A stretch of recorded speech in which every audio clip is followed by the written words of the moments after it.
नमस्कार, news point लेकर हाजिर हूं मैं राजीव। दोस्तों, मोदी ने कल एक भाषण दिया राजस्थान के बांसवाड़ा में। आपने सुना था, कल इसी कार्यक्रम में हमने आपको सुनाया था, जिसमें उन्होंने कांग्रेस के घोषणा पत्र पर बड़ा झूठ बोला। ये कह सकते हैं बिल्कुल कि उन्होंने बड़ा झूठ बोला है, जिसमें और महिलाओं से कहा कि आपके मंगलसूत्र को अर्बन नक्सल कांग्रेस छीन लेगी और मुसलमानों में बांट देगी। अपने भाषण में मोदी ने सांप्रदायिक नफरत फैलाई, पूर्व प्रधानमंत्री मनमोहन सिंह के बारे में झूठ कहा, कांग्रेस के बारे में झूठ कहा और मुसलमानों की आबादी को लेकर भी झूठ कहा। इस भाषण पर कांग्रेस ने तो अपना विरोध जतलाया ही, अकाली दल जैसे बीजेपी के पूर्व सहयोगियों ने भी इसे गलत बताया और सोशल मीडिया पर भी इसकी काफी आलोचना हुई। हालांकि बीजेपी समर्थकों, बीजेपी के नेताओं और पत्रकारों ने, बीजेपी के समर्थित पत्रकारों ने मोदी की बात को सही ठहराने की कोशिश की। मोदी शायद चाहते भी यही होंगे कि वो जो बोलें सब उसकी चर्चा में लग जाएं, ताकि कांग्रेस और इंडिया गठबंधन ने पहले दौर के बाद जो मजबूती हासिल कर ली है, जो बढ़त बना ली है, वो दूसरे दौर में आगे न बढ़ पाए। कल के भाषण के बाद मोदी ने आज उत्तर प्रदेश के अलीगढ़ में फिर से ऐसे ही बिगड़े बोल कहे हैं। कल उनके निशाने पर थे डॉक्टर मनमोहन सिंह, पूर्व प्रधानमंत्री, और आज उन्होंने यानी कि नरेंद्र मोदी ने राहुल गांधी को शहजादा कहते हुए फिर से झूठ की वही तान छेड़ दी कि कांग्रेस महिलाओं की संपत्ति लेकर उनके मंगलसूत्र छीनकर मुसलमानों में बांट देगी। मोदी अब इस झूठ को कल कहां आगे बढ़ाते हैं, आज तक तो हो गया, लेकिन कल कहां आगे बढ़ाते हैं ये देखना दिलचस्प होगा। लेकिन इस बीच चुनाव आयोग पर सवाल उठने शुरू हो गए हैं कि उसे ये सब दिखाई सुनाई क्यों नहीं दे रहा है। क्या इस तरह से बेदाग चुनाव करवाने का दावा चुनाव आयोग कर रहा है? इसी तरह से चुनाव होगा जिसमें प्रधानमंत्री नरेंद्र मोदी जो चाहें सो बोलेंगे, सांप्रदायिकता को बढ़ावा दें, धर्म के नाम पर वोट मांगें, लेकिन चुनाव आयोग चुप रहेगा। आज कांग्रेस के एक प्रतिनिधिमंडल ने चुनाव आयोग जाकर अपना विरोध दर्ज कराया है। इस प्रतिनिधिमंडल ने जब चुनाव आयोग में अपना विरोध दर्ज कराया, उसके बाद क्या कुछ कहा मीडिया से आकर, आइए जरा एक छोटा सा नमूना आपके सामने रखता हूं, सुनिए जरा। हम धन्यवाद करते हैं चुनाव आयोग का कि उन्होंने बहुत अल्प समय में हमें जल्दी से जल्दी मीटिंग और कंप्लेंट अपनी दोहराने और बताने के लिए व्यापक रूप से समय दिया। हम आशा और विश्वास करते हैं कि ठोस कदम जल्द से जल्द उठाए जाएंगे। मैं संक्षेप में आपको बता दूं, 17 कंप्लेंट्स हैं हमारी चार्ट में, 17। मैं सिर्फ 3 या 4 के बिंदु बताऊंगा आपको समय बचाने के लिए। सभी बहुत गंभीर हैं और सभी हमारे मूल सिद्धांत जो इस स्वतंत्र भारत के हैं उनका उल्लंघन करते हैं, उन पर आघात लगाती हैं। इसलिए ये आवश्यक है कि जिसको हमने संवैधानिक रूप से एक पुलिसमैन बनाया है, संरक्षक बनाया है इस पर्टिकुलर क्षेत्र का, अधिकार क्षेत्र का, वो तुरंत ठोस, सही और स्पष्ट एक्शन ले, क्योंकि ये हमारे संविधान के सभी आत्मा के जितने भी प्रावधान हैं उनके बारे में है। सबसे पहले है हमारी कंप्लेंट नंबर 17। इस देश के, और मैं बहुत आदर के साथ कहता हूँ, हमारे प्रधानमंत्री भी हैं, इस देश के प्रधानमंत्री हैं, और मैं वास्तव में उनका आदर करता हूँ क्योंकि बहुत मुखर वक्ता है, प्रखर वक्ता है। मैं हाथ जोड़ के उनसे कहूँगा कि उन्होंने इस प्रकार का वक्तव्य कैसे दिया, नहीं देना चाहिए, और चुनाव आयोग को इसके ऊपर तुरंत एक्शन लेना चाहिए। ये वक्तव्य आप सभी जानते हैं, ये उनके ऑफिशियल हैंडल पे छपा हुआ है, प्रकाशित है। ये कल परसों कैंपेन के दौरान राजस्थान में कहा गया। इसमें मैं इसको भद्दा मानता हूँ, मैं इसको दोहराऊंगा नहीं, लेकिन इसके 4-5 तत्व आपको याद दिलाऊंगा जिसको हमने पूरी तरह से चुनाव आयोग के सामने रखा। इसमें एक समुदाय एक धर्म का स्पष्ट नाम के साथ विवरण है, स्पष्ट नाम के साथ। नंबर 2, ये बड़े स्पष्ट रूप से कहा गया है कि वो समुदाय इस देश की अल्प रिसोर्सेज को हड़प सकता है, हड़प लेगा, कांग्रेस उनको दे देगी इस प्रकार के अल्प रिसोर्सेज, उस समुदाय, उस धर्म को। नंबर 3, उस समुदाय और उस धर्म को घुसपैठियों के साथ बराबर में जोड़ा गया है। ये बड़े स्पष्ट शब्द है, प्रकाशित शब्द हैं, आपके सब चैनल्स पे हैं, आपके सब प्रकाशन में हैं।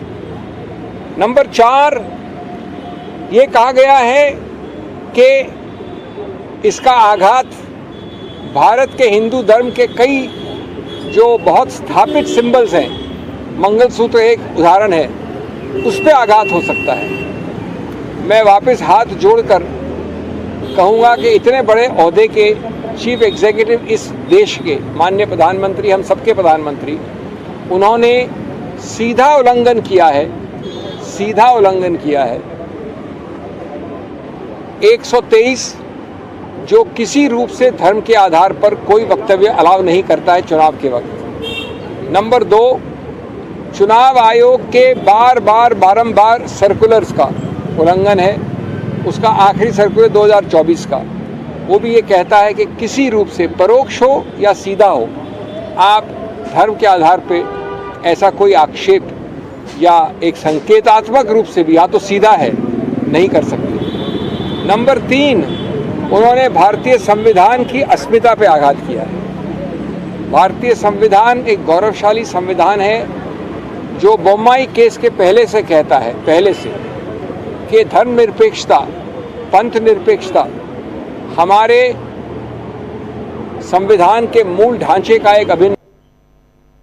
तो सुन रहे थे आप, अभिषेक मनु सिंघवी ने बताया कि कांग्रेस ने चुनाव आयोग से 17 शिकायतें दर्ज की हैं, जिनमें मुख्य ये है कि देश के प्रधानमंत्री ने राजस्थान में जिस तरह एक समुदाय के लिए भद्दा वक्तव्य दिया, वो चुनाव आयोग का उल्लंघन है। चुनाव आयोग को इस पर सख्त कार्रवाई करनी चाहिए। इस बयान से देश के संविधान, प्रधानमंत्री का पद, चुनाव आयोग की विश्वसनीयता पर सवाल खड़ा हो गया है। दूसरी बात यहां उन्होंने जो कही वो ये कि बीजेपी सरकार ने गुजरात समेत कई जगहों पर सत्तारूढ़ पार्टी की तस्वीरें लगाई हैं। ये आप नहीं सुन रहे थे, लेकिन ये उसके आगे, क्योंकि लगभग 26 मिनट इन्होंने मीडिया से बात की है, और जिसको अभी से थोड़ी देर पहले आप इसी हमारे चैनल पर डीवी लाइव पे लाइव देख रहे थे। तो ये चर्चा में इन्होंने कहा है कि बीजेपी सरकार ने गुजरात समेत कई जगहों पर सत्तारूढ़ पार्टी की तस्वीरें लगाई हैं जो सिर्फ धर्म की बात करती है। और सूरत आज काफी चर्चा में है। गुजरात का यह शहर सूरत कई मामलों में चर्चा में रहता है, लेकिन आज फिर से एक चर्चा में है। सूरत में चुनाव के एक दिन पहले कांग्रेस के एक साथ 4 प्रस्तावक बोलते हैं कि वो हस्ताक्षर मेरे नहीं हैं। कांग्रेस का प्रतिनिधि वहां जाता है जो सांसद का चुनाव लड़ रहा है, और उसके जो प्रस्तावक एक नहीं बल्कि 4 कहते हैं कि मैं प्रस्तावक, हम लोग प्रस्तावक नहीं है, ये सिग्नेचर हमारे नहीं हैं। उसके बाद वो लापता हो जाते हैं। सबसे बड़ी बात यह कि जितने भी बीजेपी के विपक्ष के नेता, वहां 8 नेता विपक्ष के ऐसे थे जिन्होंने नामांकन लिया, वहां पर दाखिल किया था, ये सब नामांकन वापस ले लेते हैं। आज की कहानी दोस्तों, सूरत की कहानी। ऐसे में सूरत के चुनाव को स्थगित करना चाहिए, क्योंकि एक तरफा वहां बीजेपी के कैंडिडेट को चुनाव जीता हुआ घोषित कर दिया जाता है। कहा जा रहा है, यहां पर चुनाव आयोग कह रहा है कि एक तरफा इस चुनाव को, सूरत के चुनाव को स्थगित कर देना चाहिए। यह चुनाव आयोग से डिमांड की गई है कांग्रेस के इस प्रतिनिधिमंडल की तरफ से। तो यहां एक तरफ मोदी के बिगड़े बोल पर कांग्रेस ने विरोध दर्ज कराया, और इसके साथ ही सूरत में हुए खेल की तरफ भी चुनाव आयोग का ध्यान दिलाया गया। हालांकि खबर है कि अब वहां बीजेपी प्रत्याशी को निर्विरोध विजेता घोषित कर दिया गया है, क्योंकि कांग्रेस की उम्मीदवारी खारिज हो गई है। और बाकी सबसे बड़ी बात है कि बाकी जो दल हैं वो और उसके जो नेता हैं वो गायब हो गए हैं, अपना नामांकन वापस ले लिए हैं। लेकिन इसमें जो धांधली दिख रही है, क्या उससे जीत का सिलसिला बरकरार रख पाएगी बीजेपी? यह भी देखना होगा। धांधली तो है, आखिर फाइनली वोट किसको देना है? जनता को देना है। क्या जनता इस धांधली को नहीं समझ रही है? वैसे बीजेपी के खेल और मोदी के बिगड़े बोल पर अब राहुल गांधी ने ट्वीट किया है। राहुल गांधी ने ट्वीट में क्या कुछ कहा है, आइए जरा देख लीजिए। राहुल गांधी साफ साफ लिखते हैं कि तानाशाह की असली सूरत इन्वर्टेड में सूरत है, जिससे एक चेहरा और एक उस जगह यानी कि गुजरात का सूरत, ये दोनों यहां पर उजागर होता है। और उसी का जिक्र यहां कर रहे हैं इन्वर्टेड कॉमा में लिखते हुए राहुल गांधी की तानाशाह की असली सूरत एक बार फिर देश के सामने है। जनता से अपना नेता चुनने का अधिकार छीन लेना बाबा साहेब अंबेडकर के संविधान को खत्म करने की तरफ बढ़ाया एक और कदम है। मैं एक बार फिर कह रहा हूं कि यह सिर्फ सरकार बनाने का चुनाव नहीं है, यह देश को बचाने का चुनाव है, संविधान की रक्षा का चुनाव है। ये यहां राहुल गांधी कह रहे हैं। दरअसल मोदी बीजेपी के घोषणा पत्र पर बात नहीं कर रहे दोस्तों, केवल कांग्रेस के घोषणा पत्र को गलत तरीके से लोगों के सामने रख रहे हैं। लेकिन राहुल गांधी भी बता रहे हैं कि इस बार के चुनाव सरकार बनाने से ज्यादा संविधान बचाने के चुनाव हैं। मोदी के साथ साथ नीतीश कुमार के बिगड़े बोल पर आज उधर बिहार में तेजस्वी यादव ने भी ज्यादा बच्चों वाली हिस्ट्री देश के सामने खोलकर रख दी है। आप याद कीजिए कि नीतीश कुमार ने लालू प्रसाद यादव के ज्यादा बच्चों पर तंज कसते हुए क्या कुछ कहा था अभी 2 दिन पहले, इसके बाद कि ज्यादा बच्चे पैदा कर लिए, उसके बाद सबको काम पे लगा दिया और चुनाव लड़वा रहे हैं कुछ और। ये तमाम बातें यहां एक बहुत ही भद्दी बातें यहां कहते हुए नीतीश कुमार नजर आए थे। और मीडिया ने जब तेजस्वी यादव से सवाल किया तो तेजस्वी यादव ने साफ साफ कहा था कि वो हमारे आदरणीय हैं और उनका आशीर्वाद बस बना रहे। लेकिन आज तेजस्वी यादव पूरा इतिहास सामने रख रहे हैं। तेजस्वी यादव ने इस इतिहास को सामने रखते हुए कहा है कि मैं शुरू से ही कह रहा हूं कि आदरणीय श्री नीतीश कुमार जी बच्चों इत्यादि पर ऐसा बोल नहीं सकते, लेकिन कुछ लोगों ने उन्हें घेर रखा है, उनसे ऐसा बुलवाया जा रहा है। जो लोग उनसे ऐसा बुलवा रहे हैं उनकी जानकारी के लिए बता दूं, यहां क्या कुछ बता रहे हैं सुनिए। साफ साफ कह रहे हैं, इन्होंने 12 पॉइंट रखे हैं। किसके कितने बच्चे? महान स्वतंत्रता सेनानी सुभाष चंद्र बोस 14 भाई बहन थे। संविधान निर्माता बाबा साहब डॉक्टर अंबेडकर 14 भाई बहन थे और वे अपने माता पिता की अंतिम संतान थे।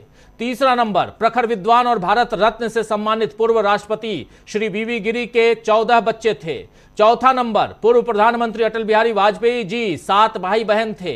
5वां नंबर, मुख्यमंत्री नीतीश कुमार जी स्वयं 5 भाई बहन हैं। 6ठा नंबर, प्रधानमंत्री नरेंद्र मोदी जी 6 भाई बहन हैं। 7वां नंबर, प्रधानमंत्री मोदी के पिता दामोदर दास जी 7 भाई बहन थे। 8वां नंबर, प्रधानमंत्री मोदी के चाचा नरसिंह दास जी के 8 बच्चे हैं। और 9वां नंबर, गृह मंत्री अमित शाह 7 भाई बहन हैं। और 6 बहनों के बाद 7वां नंबर इनका है, यानी 7 भाई बहन, 6 बहन और 7वां नंबर इनका। 10वां नंबर जो यहां कह रहे हैं, पटना साहिब के सांसद पूर्व केंद्रीय मंत्री रविशंकर प्रसाद 7 भाई बहन हैं। 11वां नंबर, तेलंगाना के पूर्व सीएम के चंद्रशेखर राव जी 10 भाई बहन हैं। 12वें नंबर पर राष्ट्रगान लिखने वाले रविंद्रनाथ टैगोर जी 7 भाई बहन थे। 13वें नंबर पर लिखते हैं पूर्व प्रधानमंत्री श्री देवेगौड़ा जी के 6 बच्चे हैं। 14वें नंबर पर पूर्व प्रधानमंत्री श्री नरसिम्हा राव जी के 8 बच्चे हैं। तो किसके कितने बच्चे थे या हैं, यह तेजस्वी यादव ने बता दिया है। अब बीजेपी के लोग चाहें तो इस पर बाल की खाल निकाल लें। हालांकि यहां असल मुद्दा यह नहीं है दोस्तों कि किसके कितने बच्चे थे, पहले किसके बच्चे थे और अब किसके कितने बच्चे हैं, या किसकी आबादी बढ़ रही है, किसकी आबादी कम हो रही है। यहां पर तेजस्वी यादव के इस ट्वीट को, आप लोगों के बीच इतने लंबे चौड़े ट्वीट को लाकर रखने का मतलब क्या है दोस्तों? इसको लाकर रखने का मुख्य मतलब और मकसद जो है वो ये है कि प्रधानमंत्री नरेंद्र मोदी को लगता है कि इस देश में मुसलमानों की आबादी बड़ी तेजी से बढ़ रही है, लेकिन राष्ट्रीय जनगणना और परिवार कल्याण जो डिपार्टमेंट है उसके अनुसार बड़ी तेजी से मुसलमानों की जनसंख्या घटी है। और वो कितनी घटी है वो भी आपके सामने थोड़ी देर में रखता हूं, लेकिन पहले तेजस्वी यादव इसी मसले पे मीडिया से चर्चा में भी अपनी बात रख रहे हैं, ये सुनिए।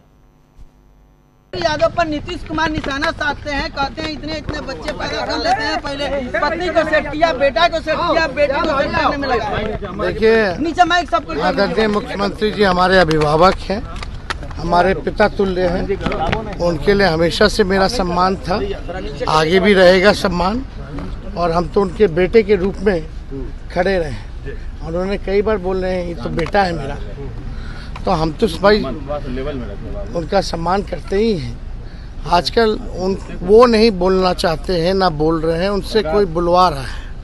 कौन लोग हैं बुलवाने वाले? लोग बोलते रहते, लेकिन जो बुलवाने वाले लोग हैं जब किताब लिखेंगे तो उसमें जिक्र करेंगे, लेकिन जो बुलवा रहे लोग उनको जानकारी में हम लोग दे दें कि बाबा साहब अम्बेडकर जिन्होंने संविधान लिखा था वो। तो किसके कितने बच्चे? लेकिन अभी आपसे कह रहा था मैं कि आपके सामने कुछ और इसी का एक एग्जाम्पल रखना चाहता हूं।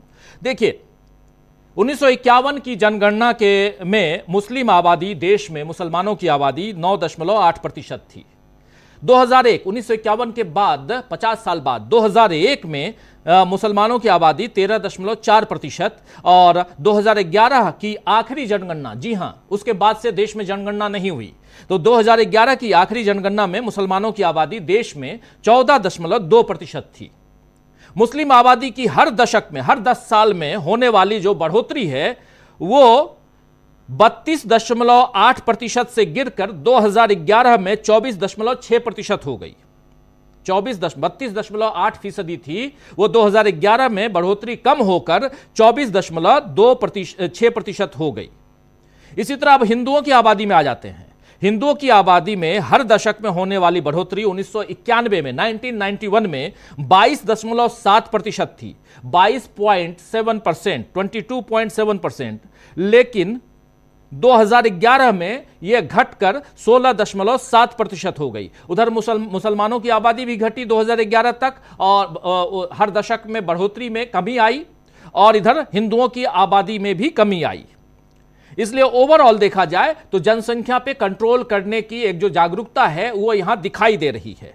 दूसरी सबसे बड़ी बात, राष्ट्रीय प्रजनन दर जो है वो 2014 में राष्ट्रीय परिवार स्वास्थ्य सर्वेक्षण आयोग ने माना था कि राष्ट्रीय प्रजनन दर जो है वो भारत में वो गिरकर 2.2% हो गई है। यहां प्रतिशत नहीं है, दर ये, यानी कि एक परिवार में 2.2 बच्चे पैदा हो रहे हैं। हिंदुओं में ये 2.13 थी 2014 में, और जो पहले के मुकाबले 0.67% की गिरावट इसमें आई, और मुसलमानों में 2.62% थी, जो पहले के मुकाबले 0.78% की गिरावट उसमें दर्ज की गई है। इसका मतलब यह है कि मुसलमानों की प्रजनन दर में हिंदुओं की तुलना में तेज गिरावट आई है। लेकिन मोदी जी कह रहे हैं कि मुसलमान ज्यादा बच्चा पैदा करते हैं। मोदी जी की बात पे यहां से इसलिए आना चाहता हूं कि मुद्दा यह है कि इससे जनता की समस्याओं का समाधान क्या निकल पाएगा। क्या मोदी कांग्रेस के घोषणा पत्र पर झूठ बोलकर या मुसलमानों की आबादी गिनाकर देश में बेरोजगारी और महंगाई को कम कर सकते हैं? चीन को उसकी सीमाओं में रख सकते हैं? भ्रष्टाचार रोक सकते हैं क्या मोदी? पेट्रोल और डीजल की दाम जो कीमत है वो कम कर सकते हैं? शिक्षा और स्वास्थ्य सुविधाओं का स्तर बढ़ा सकते हैं? अगर नहीं कर सकते तो फिर अपनी कमियों को वो स्वीकार क्यों नहीं करते? क्या मोदी डरते हैं कि अगर सत्ता चली गई तो फिर वो अपने कारोबारी मित्रों का ख्याल नहीं रख पाएंगे और इसका नुकसान उन्हें भुगतना पड़ेगा? क्या इसीलिए मोदी अपनी कुर्सी को डगमगाता हुआ देखकर इस बार धर्म को खतरनाक तरीके से आगे बढ़ा रहे हैं? क्या चुनाव आयोग इस अनर्थ और अनाचार को चुपचाप बैठकर देखता रहेगा या मोदी को कोई नोटिस जारी करेगा? आइए इन तमाम सवालों का जवाब ढूंढने की कोशिश करते हैं। हमारे साथ कुछ विशेष साथी, हमारे वरिष्ठ साथी जुड़े हुए हैं, उन सबसे आपका परिचय करवाता हूं और आगे बढ़ते हैं इस कार्यक्रम में। देखिए, हमारे साथ इस वक्त 6 वरिष्ठ साथी जुड़े हुए हैं। हमारे साथ शकील अख्तर जी हैं, सुनील शुक्ला जी हैं, डॉक्टर राकेश पाठक जी हैं, प्रशांत टंडन जी हैं, डॉक्टर दीपक पाचपोर जी हैं और अमलेंदु उपाध्याय जी हैं। आप सबका स्वागत है, इस्तकबाल है। स्वागत आप तमाम दोस्त साथी शुभचिंतक आप सबका जो अब तक जुड़ चुके हैं, जो जुड़ने वाले हैं इस कार्यक्रम में। और सीधा शकील अख्तर जी आपके पास आना चाहता हूं। शकील जी, ये जो डेलीगेशन आज कांग्रेस का गया, चुनाव आयोग से मिला, क्या कुछ यहां से निकल के आ रहा है? देखिए, अभी आपने बताया जिस तरह से अभिषेक ने बहुत अच्छी तरह से अपनी बात मीडिया को समझाई है, और यही बातें वो जो हैं अंदर चुनाव आयोग को बता के आए हैं। इसमें जो सबसे महत्वपूर्ण बात है वो ये है कि चुनाव से पहले राहुल को चुनाव आयोग नोटिस दे चुका था, और अभी 24 घंटे से ज्यादा हो गए हैं, लेकिन चुनाव आयोग ने प्रधानमंत्री मोदी के खिलाफ न कोई नोटिस दिया है, न उनसे कोई कारण पूछा है, जबकि उन्होंने बहुत स्पष्ट रूप से चुनाव आचार संहिता का, संविधान का। शकील जी, माफी चाहूंगा, और उन्होंने रिपीट किया है। 24 घंटे हो गए बांसवाड़ा के बाद, राजस्थान के बाद, उन्होंने आज अलीगढ़ में वही भाषण रिपीट कर दिया। जी, तो जब चुनाव आयोग कार्रवाई नहीं करेगा तो जाहिर है कि उन पे कोई असर पड़ने वाला नहीं है, तो यह संविधान का उल्लंघन है। देखिए, ये एक ऐसा मामला है जिसमें दुनिया भर में भारत की जो छवि है वो खराब होगी। भारत की जो एक छवि है वो इसीलिए दुनिया भर में है कि भारत एक ऐसा देश है जिसमें लोकतंत्र है। दूसरी बात, भारत एक ऐसा देश है जहां पे धर्मनिरपेक्षता है, सब मिलजुल के साथ रहते हैं, धर्म और जाति के आधार पर यहां कोई भेदभाव नहीं होता है।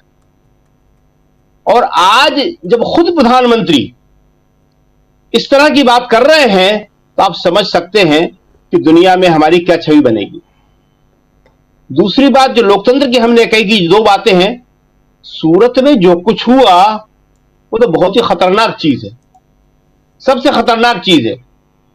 होना तो यह चाहिए था कि जिन 4 प्रस्तावकों ने यह कहा है उनके ऊपर तुरंत प्रभाव से मुकदमा दायर होना चाहिए, उनकी जांच होना चाहिए, उनके जो हस्ताक्षर हैं उसकी जांच होना चाहिए। अभी आपको याद होगा कि सुप्रीम कोर्ट ने वीवीपैट के मामले में क्या कहा था कि हमें मालूम है कि पहले क्या हुआ करता था जब पर्चियों से मतदान होता था। देखिए, तकनीकी आधार पे ये सब कहना बहुत ही खतरनाक बात है। तकनीकी आधार पे ही आप चुनाव को चाहे जिस तरह तोड़ मरोड़ सकते हैं। ये सूरत ने दिखाया और इससे पहले चंडीगढ़ में दिखाया गया था। चंडीगढ़ के उदाहरण को भूलना नहीं चाहिए। इसी सुप्रीम कोर्ट ने उस पर कार्रवाई की थी और सबके सामने आया कि हां, वहां वोटों को खराब किया जा रहा था। लेकिन अभी तक वो मसीह जिसने किया था वो गिरफ्तार नहीं हुआ है, अरेस्ट नहीं हुआ है। तो ये उसके बाद सूरत का कांड हो गया। सूरत का कांड कोई छोटी मोटी बात नहीं है। ये जनता इसके बारे में अपना फैसला देगी, वो एक अलग बात है कि जनता इसको बिल्कुल बर्दाश्त नहीं करेगी। और राहुल ने बहुत सही कहा है कि जनता का जो अधिकार है कि वो चुने अपने प्रत्याशी को, उसको आपने रोक लगा दी। ये तो कभी भी कहीं पे भी हो सकता है। आपको याद होगा कि अभी लोकल बॉडीज के चुनाव में यूपी में एक बहुत वीडियो चला था, एक महिला को नामांकन भरने से जाते हुए रोका गया था। बहुत शोर हुआ था, उसका बड़ा वीडियो था वो वाला। तो आप कोई नामांकन भरने जा रहा है उसको भी आप रोक सकते हैं, और नामांकन किसी ने भर दिया तो उसको आप इस आधार पर रद्द कर सकते हैं कि जो प्रस्तावक है वो कह दे कि हमारे साइन ही नहीं है। अब इसकी जांच होगी या नहीं होगी, पुलिस मुकदमा होगा या नहीं होगा, ये सब देखने की बात है। लेकिन ये निश्चित ही रूप से होना चाहिए। और ये सूरत का चुनाव जो है ये एक बहुत बड़ा हिस्ट्री बनेगी। जैसा कि अभी सिंघवी साहब बम्बई केस का जिक्र कर रहे थे, इसी तरह से ये एक बड़ा केस सुप्रीम कोर्ट में बनने वाला है कि क्या प्रस्तावक ने साइन किए थे या नहीं किए थे। अब ये सारी जो चीजें हो रही हैं चुनाव में, एक चरण का मतदान हो गया है और जाहिर है कि उस चरण ने जो अपना रंग दिखाया है उसी की वजह से ये सब हो रहा है। और आज इतने गंदे स्तर पर ये चुनाव चला गया है कि अभी सब किसके कितने बच्चे हैं मोदी जी ने शुरू किया था। सीधे सीधे एक धर्म का नाम लेके बोला उन्होंने, उनको घुसपैठिए से जोड़ा उन्होंने जी। तो अब ये किस स्तर तक जाएगा, बच्चों के स्तर तक, बड़ा मुश्किल है। मोदी जी से पहले महेश शर्मा जी जो नोएडा से चुनाव लड़ रहे हैं और जो केंद्रीय मंत्री रह चुके हैं, उन्होंने कहा था ये सारी बातें कि जो मोदी और योगी का नहीं वो अपने बाप का नहीं। तो बाप और बच्चे, ये हमारे चुनाव का स्तर रहेगा। अरे मुद्दा होना चाहिए जनता की जिंदगी, उसे हम बेहतर कैसे बनाएं। दुनिया विकास कर रही है और हम यहां इसमें उलझे हुए हैं कि कौन किसका बाप है, कौन किसका बाप नहीं है, कौन किसके बच्चे हैं। और एक पार्टी देश के सारे संसाधन छीन के किसी को दे देगी। वाह भाई वाह, कमाल है जी। इतना बड़ा झूठ, इतना बड़ा आरोप, इससे बड़ा मजाक क्या हो सकता है। दूसरी तरफ अमित शाह कह रहे हैं कि अगर कांग्रेस जीती तो दंगे हो जाएंगे। बताइए आप, देश की एक पार्टी जिसने देश को आजादी दिलाई, जिसके बारे में आप कहते हैं कि 70 साल जिसने शासन किया, वो ये करेगी तो फिर क्या बचा है? कुछ भी नहीं बचा। तो मुद्दा जो है वो जनता की जिंदगी होना चाहिए, नौकरी होना चाहिए, महंगाई होना चाहिए, और जिसको हम हमेशा दोहराते हैं बार बार कि सरकारी शिक्षा, सरकार के खर्चे पे शिक्षा सबको एक समान, और सरकारी चिकित्सा, ये सारी चीजें सबसे अहम मुद्दे हैं। जिनसे अब मोदी जी या बीजेपी कोई बच नहीं सकता। ये पहले चरण के मतदान में चल गए हैं और ये अभी 26 को दूसरा होने वाला है। आज 22 तारीख हो गई है, आज 2 दिन बचे हैं। 24 तारीख को परसों जो है चुनाव प्रचार खत्म हो जाएगा। तो चुनाव के मुद्दे अब यही रहने वाले हैं, चाहे मोदी जी कुछ कह ले, चाहे बीजेपी कुछ कह ले, चुनाव आयोग सुनवाई करे या न करे, जनता ने ये ठान ली है अब कि वो बेरोजगारी के सवाल पर ही मतदान करने जा रही है। अभी उत्तराखंड से आज बहुत सारे लोग आए थे, हमारी बातचीत हुई। उत्तराखंड में सबसे बड़ा मुद्दा ये रहा अग्निवीर का। वहां तो घर घर से लड़के फौज में जाते हैं या दूसरे सिक्योरिटी फोर्सेस में जाते हैं, पुलिस में जाते हैं, बीएसएफ में, सीआरपीएफ में। वो सारे यही बात कर रहे थे कि साहब हम लोग करें क्या, हमारे यहाँ खेती तो हो नहीं पा रही है। वहां आपको सबको मालूम होगा कि बंदरों की और बाघ की ये सारी समस्याएं जो है बहुत ज्यादा हो गई हैं वहां पे। तो वहां तो ये कहा जाता है कि घर घर खाली पड़ा हुआ है, सारे लड़के जो है नौकरी के लिए बाहर निकले हुए हैं, लेकिन अब वो नौकरी ही नहीं बची है। अग्निवीर का मुद्दा जो है चाहे जितना दबाने की कोशिश कर ले वो दबने वाला नहीं है। और इसके 2 कारण हैं, बता दें आपको। एक, इससे देश की सेना कमजोर हुई है। जो भी फौज में पहले रह चुके हैं, रिटायर्ड अफसर हैं, वो सारे ये बात कह रहे हैं। जो वर्तमान है वो कह नहीं सकते हैं कि 2 काडर हो गए हैं। 2 काडर की सेना बड़ा मुश्किल होता है। और जो अग्निवीर के सिपाही वहां गए हुए हैं उनको वहां पे अर्दलियों की तरह ट्रीट किया जा रहा है। और दूसरी बात कि लड़का 4 बजे उठ के प्रैक्टिस करता है, 2 या 3 साल उसको लगातार प्रैक्टिस करना पड़ती है, उसके बाद उसका सिलेक्शन होता है और 4 साल बाद उससे कहते हैं कि बेटा घर जा तू, अब नो पेंशन, कुछ नहीं है। वो 4 साल बाद आके करेगा क्या? बहुत बड़ी समस्या आई है। मोदी जी लाख, अभी उन्होंने जो बोला राजस्थान में और आज अलीगढ़ में, बेरोजगारी नहीं बोला उन्होंने। कांग्रेस के घोषणा पत्र के बारे में लगातार झूठ, हिंदू मुसलमान है ही नहीं उसमें। और ये कितनी अच्छी बात है कि हमें भी रोज पढ़ना पड़ता है, और हमें लगता है सबको रोज पढ़ना पड़ता होगा। मोदी जी बोलते हैं, उसके बाद देखते हैं कि कहीं स्लिप तो नहीं कर गए। एक पढ़ने वाले सब जानते हैं कि पढ़ने वालों के लिए एक प्रॉब्लम होती है, कुछ खासतौर से जो लोग फास्ट पढ़ते हैं, वो तीसरी और चौथी बार पढ़ते हैं कि वो तेजी से पढ़ते चले जाते हैं तो कहीं स्लिप हो जाता है। तो आपको जैसे प्रूफ रीडिंग करते हैं, हम लोग पत्रकार हैं तो हमें सब बातों का अभ्यास होता है, तो उस तरह फिर आप एक एक शब्द पढ़ते हुए जाते हैं। ये हिंदू मुसलमान, ये मुस्लिम लीग है, जरूर कहीं मोदी जी कह रहे हैं, तो भारत का प्रधानमंत्री कह रहा है भाई, लेकिन कहीं मिलता नहीं है। और वो मिल जाता है जो मिलना नहीं चाहिए। नौकरी दूंगा 30 लाख, अरे महंगाई खत्म करूंगा, भूमिहीनों को जमीन दूंगा, कक्षा 1 से 12वीं तक निःशुल्क शिक्षा दूंगा। तो ये खाली हम ही नहीं पढ़ रहे, ये तो जनता भी पढ़ रही है, ये तो युवा भी पढ़ रहा है। मोदी जी, इससे आपका नुकसान हो रहा है। आप जितना कांग्रेस के घोषणा पत्र का जिक्र करेंगे उससे आप ही का नुकसान होने वाला है। जी राजीव जी। जी बिल्कुल बिल्कुल बिल्कुल। घोषणा पत्र की बात आप कर रहे थे, और घोषणा पत्र में क्या मुस्लिम लीग लिखा है आप याद की। ये आखिर नरेंद्र मोदी जी को मां से प्रेम तो होना चाहिए क्योंकि उनके सरनेम में मां है, लेकिन मुस्लिम लीग, मांस, मछली, मंगलसूत्र, मुस्लिम आबादी, ये तमाम मां मां मां मां क्यों कर रहे हैं प्रधानमंत्री नरेंद्र मोदी, ये समझना होगा। डॉक्टर साहब, डॉक्टर राकेश पाठक जी, आखिर क्यों यहां से मुस्लिम लीग से लेकर मुस्लिम आबादी और मंगलसूत्र तक जाना, और सब में मांस मछली भी बीच में, और जहां जहां जैसे जैसे आगे बढ़े हैं वैसे वैसे मुंह की खानी पड़ी है। और यहां अब जो एक्शन लेने की बात है, जो डिमांड की गई है, इसमें कितना दम देखते हैं आप? और दम तो बहुत है, लेकिन क्या उधर से वो दम दिखाया जाएगा, चुनाव आयोग की तरफ से दम दिखाया जाएगा, क्या कुछ लगता है आपको? देखिए राजीव जी, आपने मां शब्द की बात कही, अक्षर की, तो असल में मां मां के साथ मैं भी एक शब्द बनता है मां से, तो वे मैं ही बात करते हैं। आज भी अलीगढ़ में उन्होंने कहा कि मैंने हज का कोटा बढ़ाया है। न वे भारत सरकार की बात करते हैं, न भाजपा सरकार की, न एनडीए सरकार की। मैं एको हम द्वितीयो नास्ति, वे ही है अहम ब्रह्मास्मि, जो कुछ है वे अकेले नरेंद्र मोदी है। अब जहां तक सवाल यह है कि उनके भाषणों में जो आपत्तिजनक बातें हैं उन पर किसी तरह के एक्शन की उम्मीद अगर हम कर रहे हैं तो इस वक्त जो चुनाव आयोग है उससे तो हमें नहीं करना चाहिए। एक उदाहरण आपको बताता हूं, आप सब जानते ही हैं उस घटना को, कि उद्धव ठाकरे की पार्टी के थीम सॉन्ग में भवानी शब्द आया। निर्वाचन आयोग ने फौरन से पेशतर नोटिस दे दिया।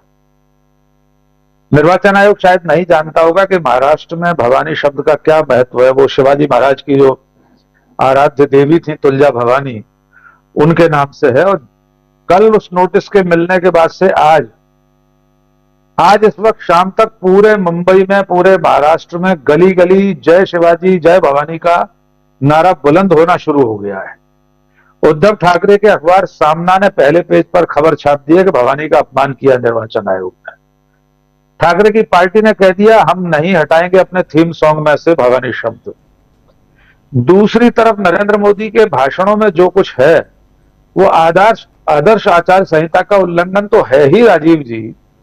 वो तो भारतीय दंड विधान के अंतर्गत दंडनीय अपराध है।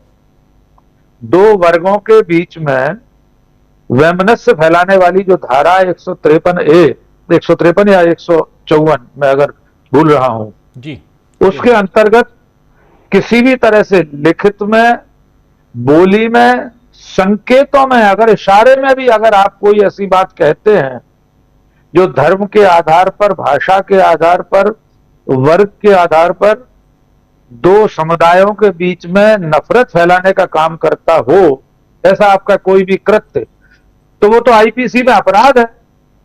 कायदे से तो नरेंद्र मोदी के खिलाफ मुकदमा दर्ज हो जाना चाहिए था आज की तारीख में पुलिस में। ये जो कांग्रेस का प्रतिनिधिमंडल चुनाव आयोग में गया हुआ है, कोई सामान्य नागरिक जाकर, इनमें से कोई कार्यकर्ता जाकर एफआईआर करा सकता है। निर्वाचन आयोग तो कुछ करने वाला नहीं है, बिल्कुल तय है। क्योंकि हम और आप कई बार कह चुके हैं, मैं तो हर बार दोहराता हूं कि भारत का निर्वाचन आयोग एनडीए सरकार, नरेंद्र मोदी की सरकार का एक घटक दल है। उनके गठबंधन में शामिल एक पॉलिटिकल पार्टी है।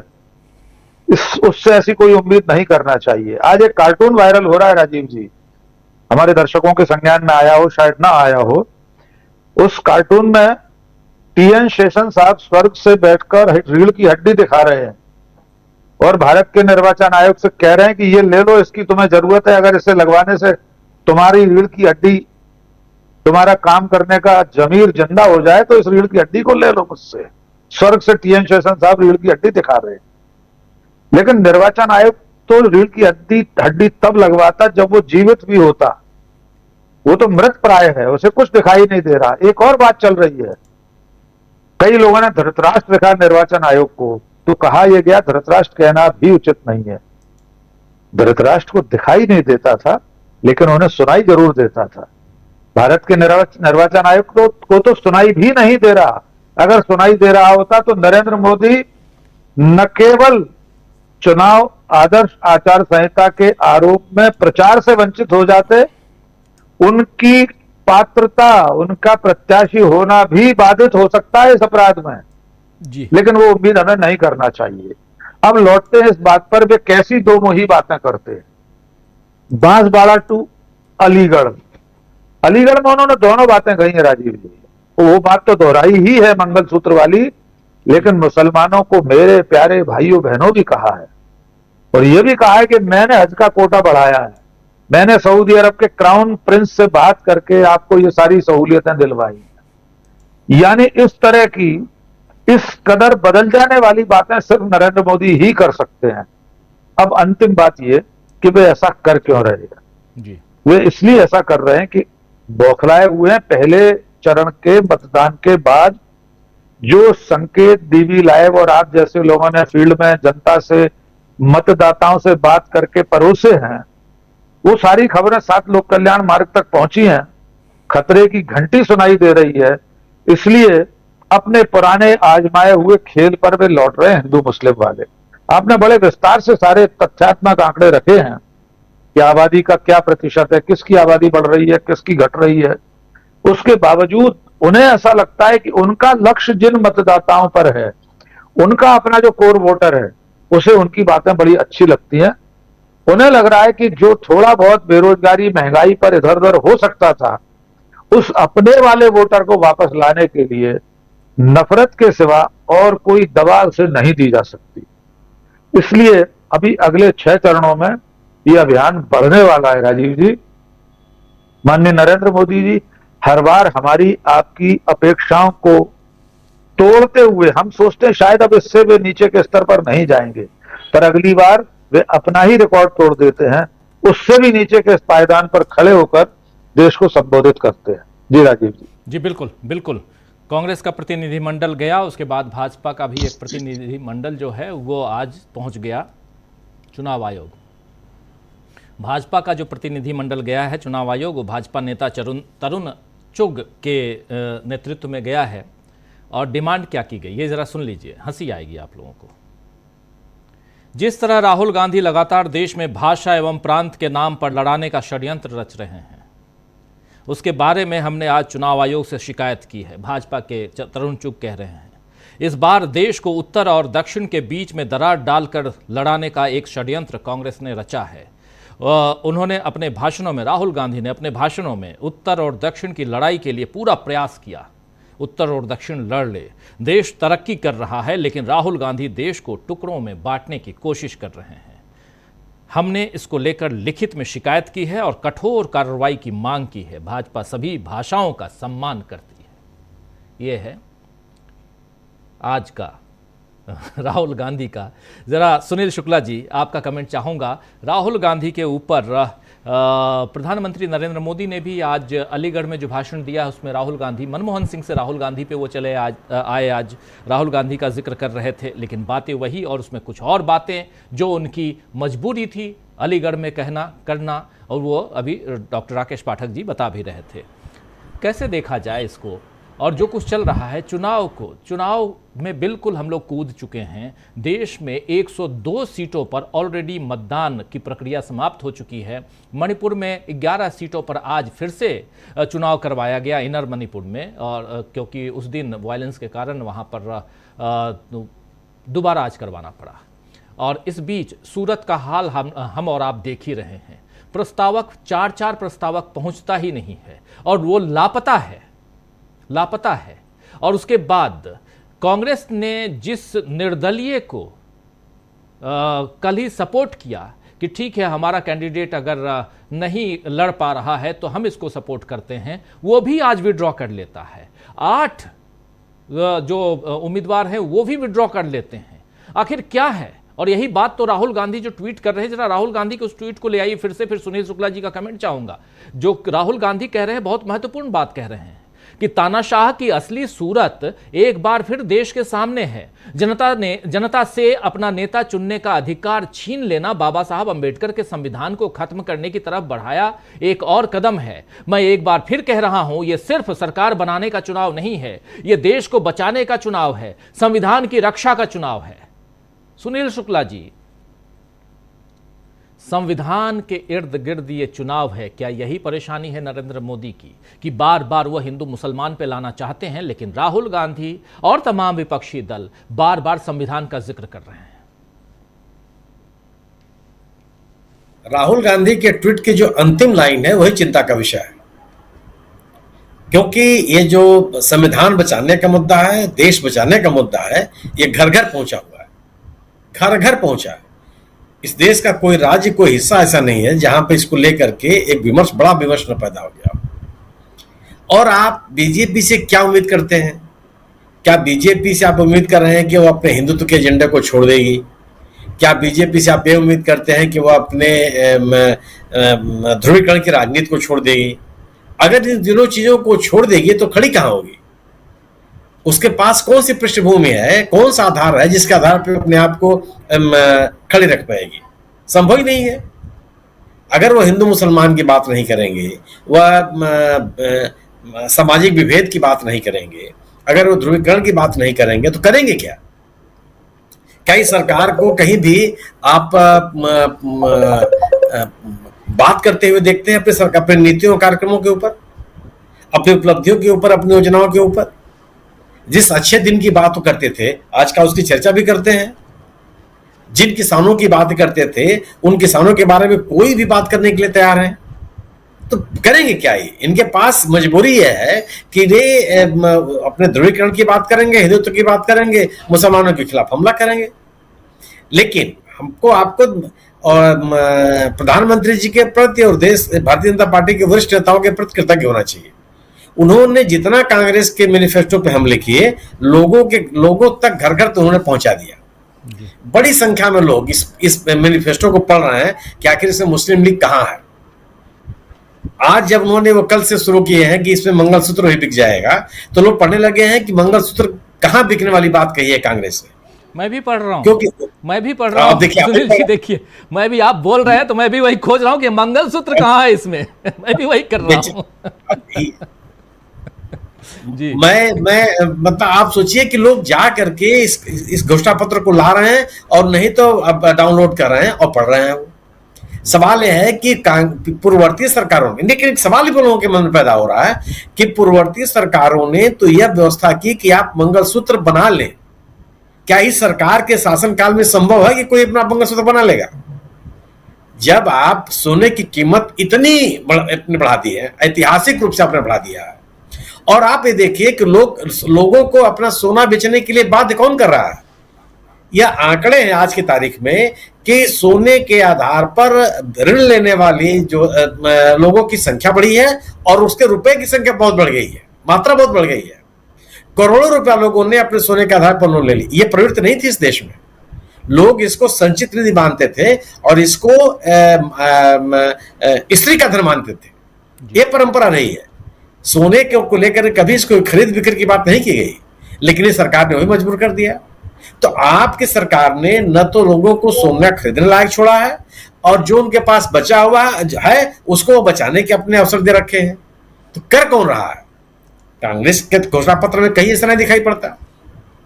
प्रधानमंत्री मनमोहन सिंह, तत्कालीन प्रधानमंत्री मनमोहन सिंह के 2006 का भाषण लोग सुन रहे हैं।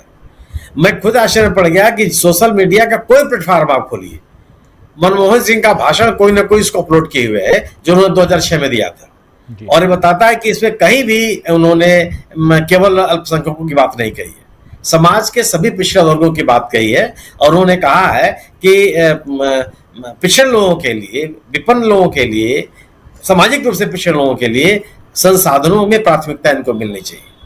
लोग कई बार सुन रहे हैं कि इसमें कहा उन्होंने कहा है केवल अल्पसंख्यकों के ऊपर इन संसाधनों का अधिकार उनका होगा।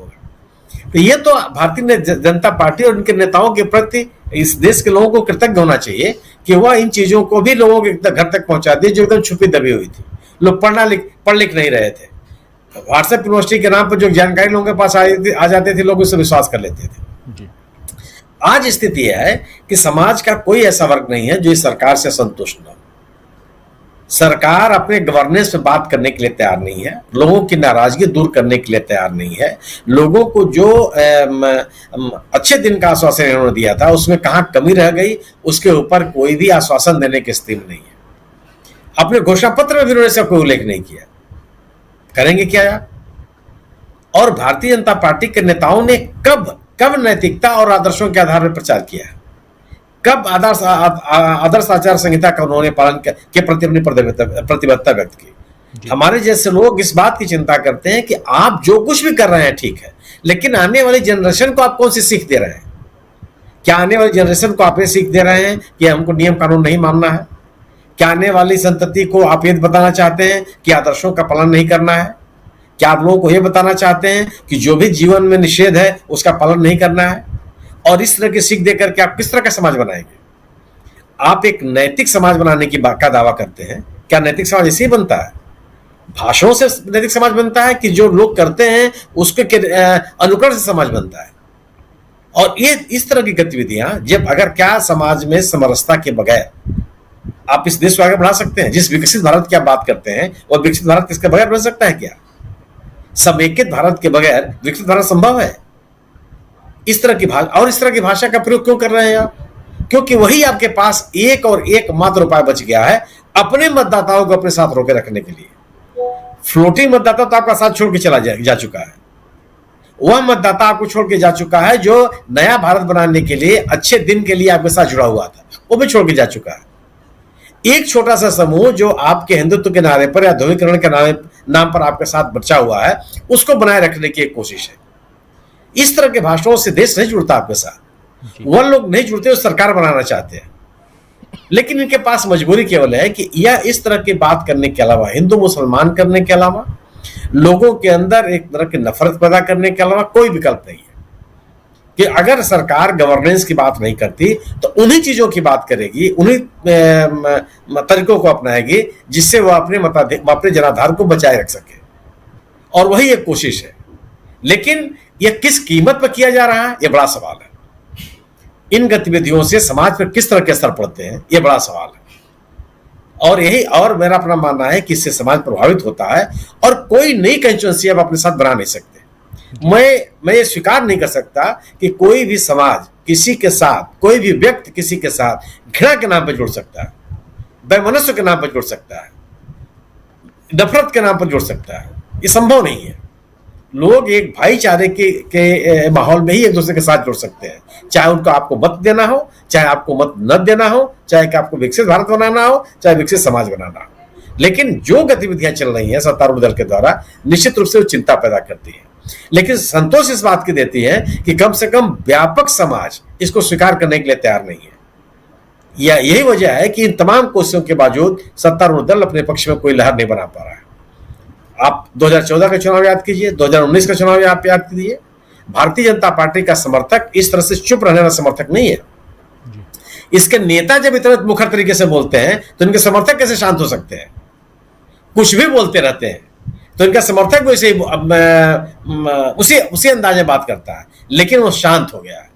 उसको भी लगना है कि रोजगार एक बड़ा सवाल है, महंगाई एक बड़ा सवाल है, किसानों की बेहतरी बड़ा सवाल है, लोगों को अच्छी और सस्ती चिकित्सा व्यवस्था और शिक्षा व्यवस्था एक बड़ा सवाल है।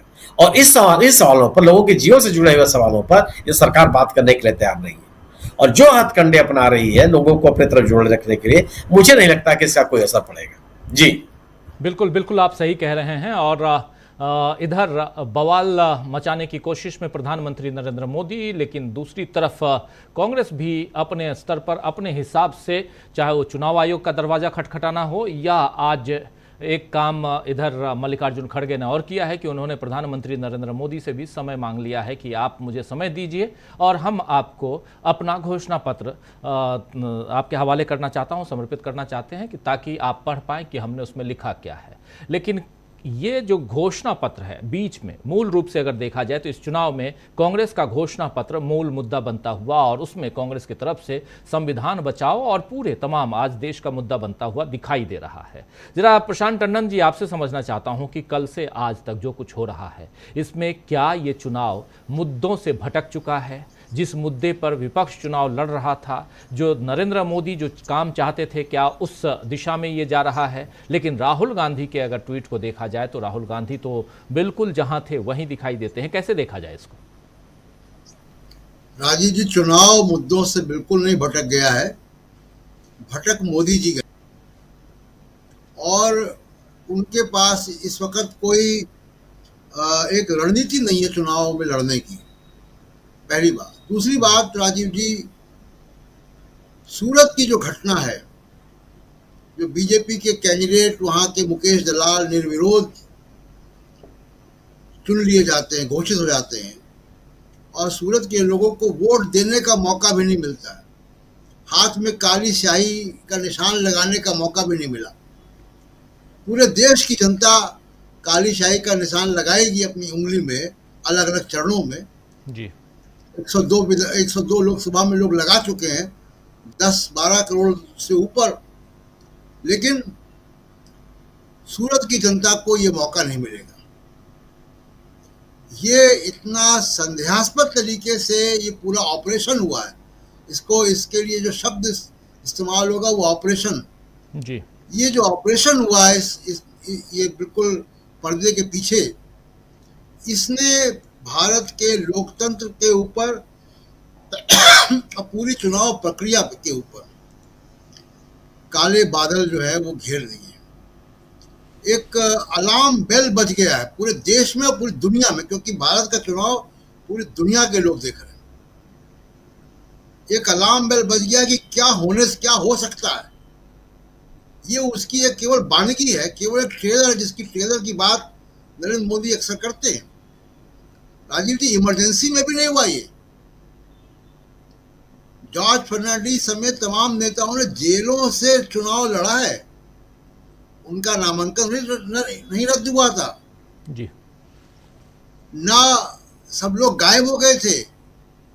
राजनारायण जब इंदिरा गांधी के खिलाफ लड़ रहे थे रायबरेली से, तो वो बहुत सुरक्षित थे, वो गायब नहीं हो गए थे। तो ये तो जो काम हुआ है वो इमरजेंसी में भी नहीं हुआ भारत में। ये ऐसे काम तो केवल तानाशाही जो सरकारें वहां होते हैं, पहली बात। दूसरी बात राजीव जी, चुनाव आयोग जो नरेंद्र मोदी के भाषण है, राकेश जी ने बताया और मित्रों ने बताया, वो आईपीसी का उल्लंघन है, वो 123 धारा 123 रिप्रेजेंटेशन ऑफ पीपल एक्ट का उल्लंघन है, 3A का बहुत साफ उल्लंघन है, और मॉडल कोड ऑफ कंडक्ट का तो है ही है, संविधान की भावना के अनुरूप नहीं है जी। और ये करप्ट इलेक्शन प्रैक्टिसेस में गिना जाता है। 123 का जो मामला है, ये केवल मामूली model code of conduct violation नहीं है राजीव जी। जी जी बिल्कुल। Model code of conduct violation जो है वो पीनल एक्ट नहीं है, लेकिन 123 धारा 123 रिप्रेजेंटेशन ऑफ पीपल्स एक्ट जो आप दिखा रहे हैं जी। ये भ्रष्ट आचरण है, ये पीनल है, इसमें सजा है, ये पीनल सेक्शन है, इसमें इनको प्रचार से रोका जा सकता है, चुनाव में बैन किया जा सकता है। इलेक्शन कमीशन अगर मतलब अपने पे आ जाए बहुत ऑब्जेक्टिवली, तो बीजेपी की मान्यता रद्द कर सकता है, पॉलिटिकल पार्टी की। तो ये इतना बड़ा अपराध हुआ है, मुझे लगता नहीं है कि इलेक्शन कमीशन इसको नजरअंदाज कर पाएगा जी। बिल्कुल मुझे नहीं लगता। लोग कहेंगे जरूर कि इलेक्शन कमीशन के कब्जे में है, जो चाहेंगे सो कर लेंगे। मुझे नहीं लगता कि इलेक्शन कमीशन, जो कांग्रेस का डेलीगेशन गया है, जो 17 पॉइंट उन्होंने रखे हैं, इसको इलेक्शन कमीशन नजरअंदाज कर पाएगा। अगर इसको नजरअंदाज करेगा राजीव जी, तो वो रास्ता खोलेगा इस पूरे मामले को सुप्रीम कोर्ट तक जाने के लिए। ये छोटा मामला नहीं है, ये इतना छोटा मामला नहीं है कि इसको वो हजम कर पाएंगे, बिल्कुल नहीं। क्योंकि बहुत खुले तौर पर प्रधानमंत्री ने बोला है सब चीजें, जो सांप्रदायिक ध्रुवीकरण, नफरत की बातें, दो संप्रदायों के बीच नफरत फैलाने की बातें। तीसरी एक इम्पॉर्टेंट बात, प्रधानमंत्री को जिसकी चिंता नहीं है, इस देश में पिछले 45 साल में सबसे ज्यादा जिसकी जनसंख्या बढ़ी है, वो बेरोजगारों की जनसंख्या बढ़ी है। उसमें सबसे ज्यादा जनसंख्या हिंदू बेरोजगारों की है जी। ये नरेंद्र मोदी के काल में बढ़ी है। इसकी जनसंख्या पर रोकना चाहिए। गरीबों की जनसंख्या बढ़ी है, अनाज पर आश्रित लोगों की जनसंख्या बढ़ी है, सरकारी अनाज पर आश्रित लोगों की जनसंख्या बढ़ी है, और अरबपतियों का माल बढ़ा है, अरबपतियों की रकमें बढ़ी हैं, उनके गोदाम बढ़े हैं जी। इस पे प्रधानमंत्री की चिंता नहीं है, उनकी चिंता कहीं और है। लेकिन देश के लोगों की चिंता वही है जो मैं बता रहा हूँ आपको। इसलिए ये चुनाव बहुत अभूतपूर्व है, और इसको, इस गर्मी को वो महसूस कर रहे हैं प्रधानमंत्री मोदी, और अपने आप को लगातार एलिनेट कर रहे हैं।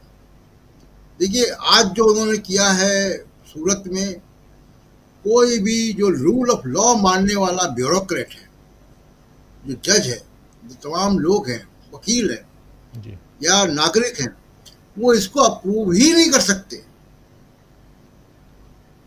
तो थोड़े से कोठरी जरूर होगी, वो कोठरी हर जगह होती है, लेकिन उस कोठरी के अलावा एक बड़ा सिस्टम है। और तो ये दूसरी चीज राजीव जी की जो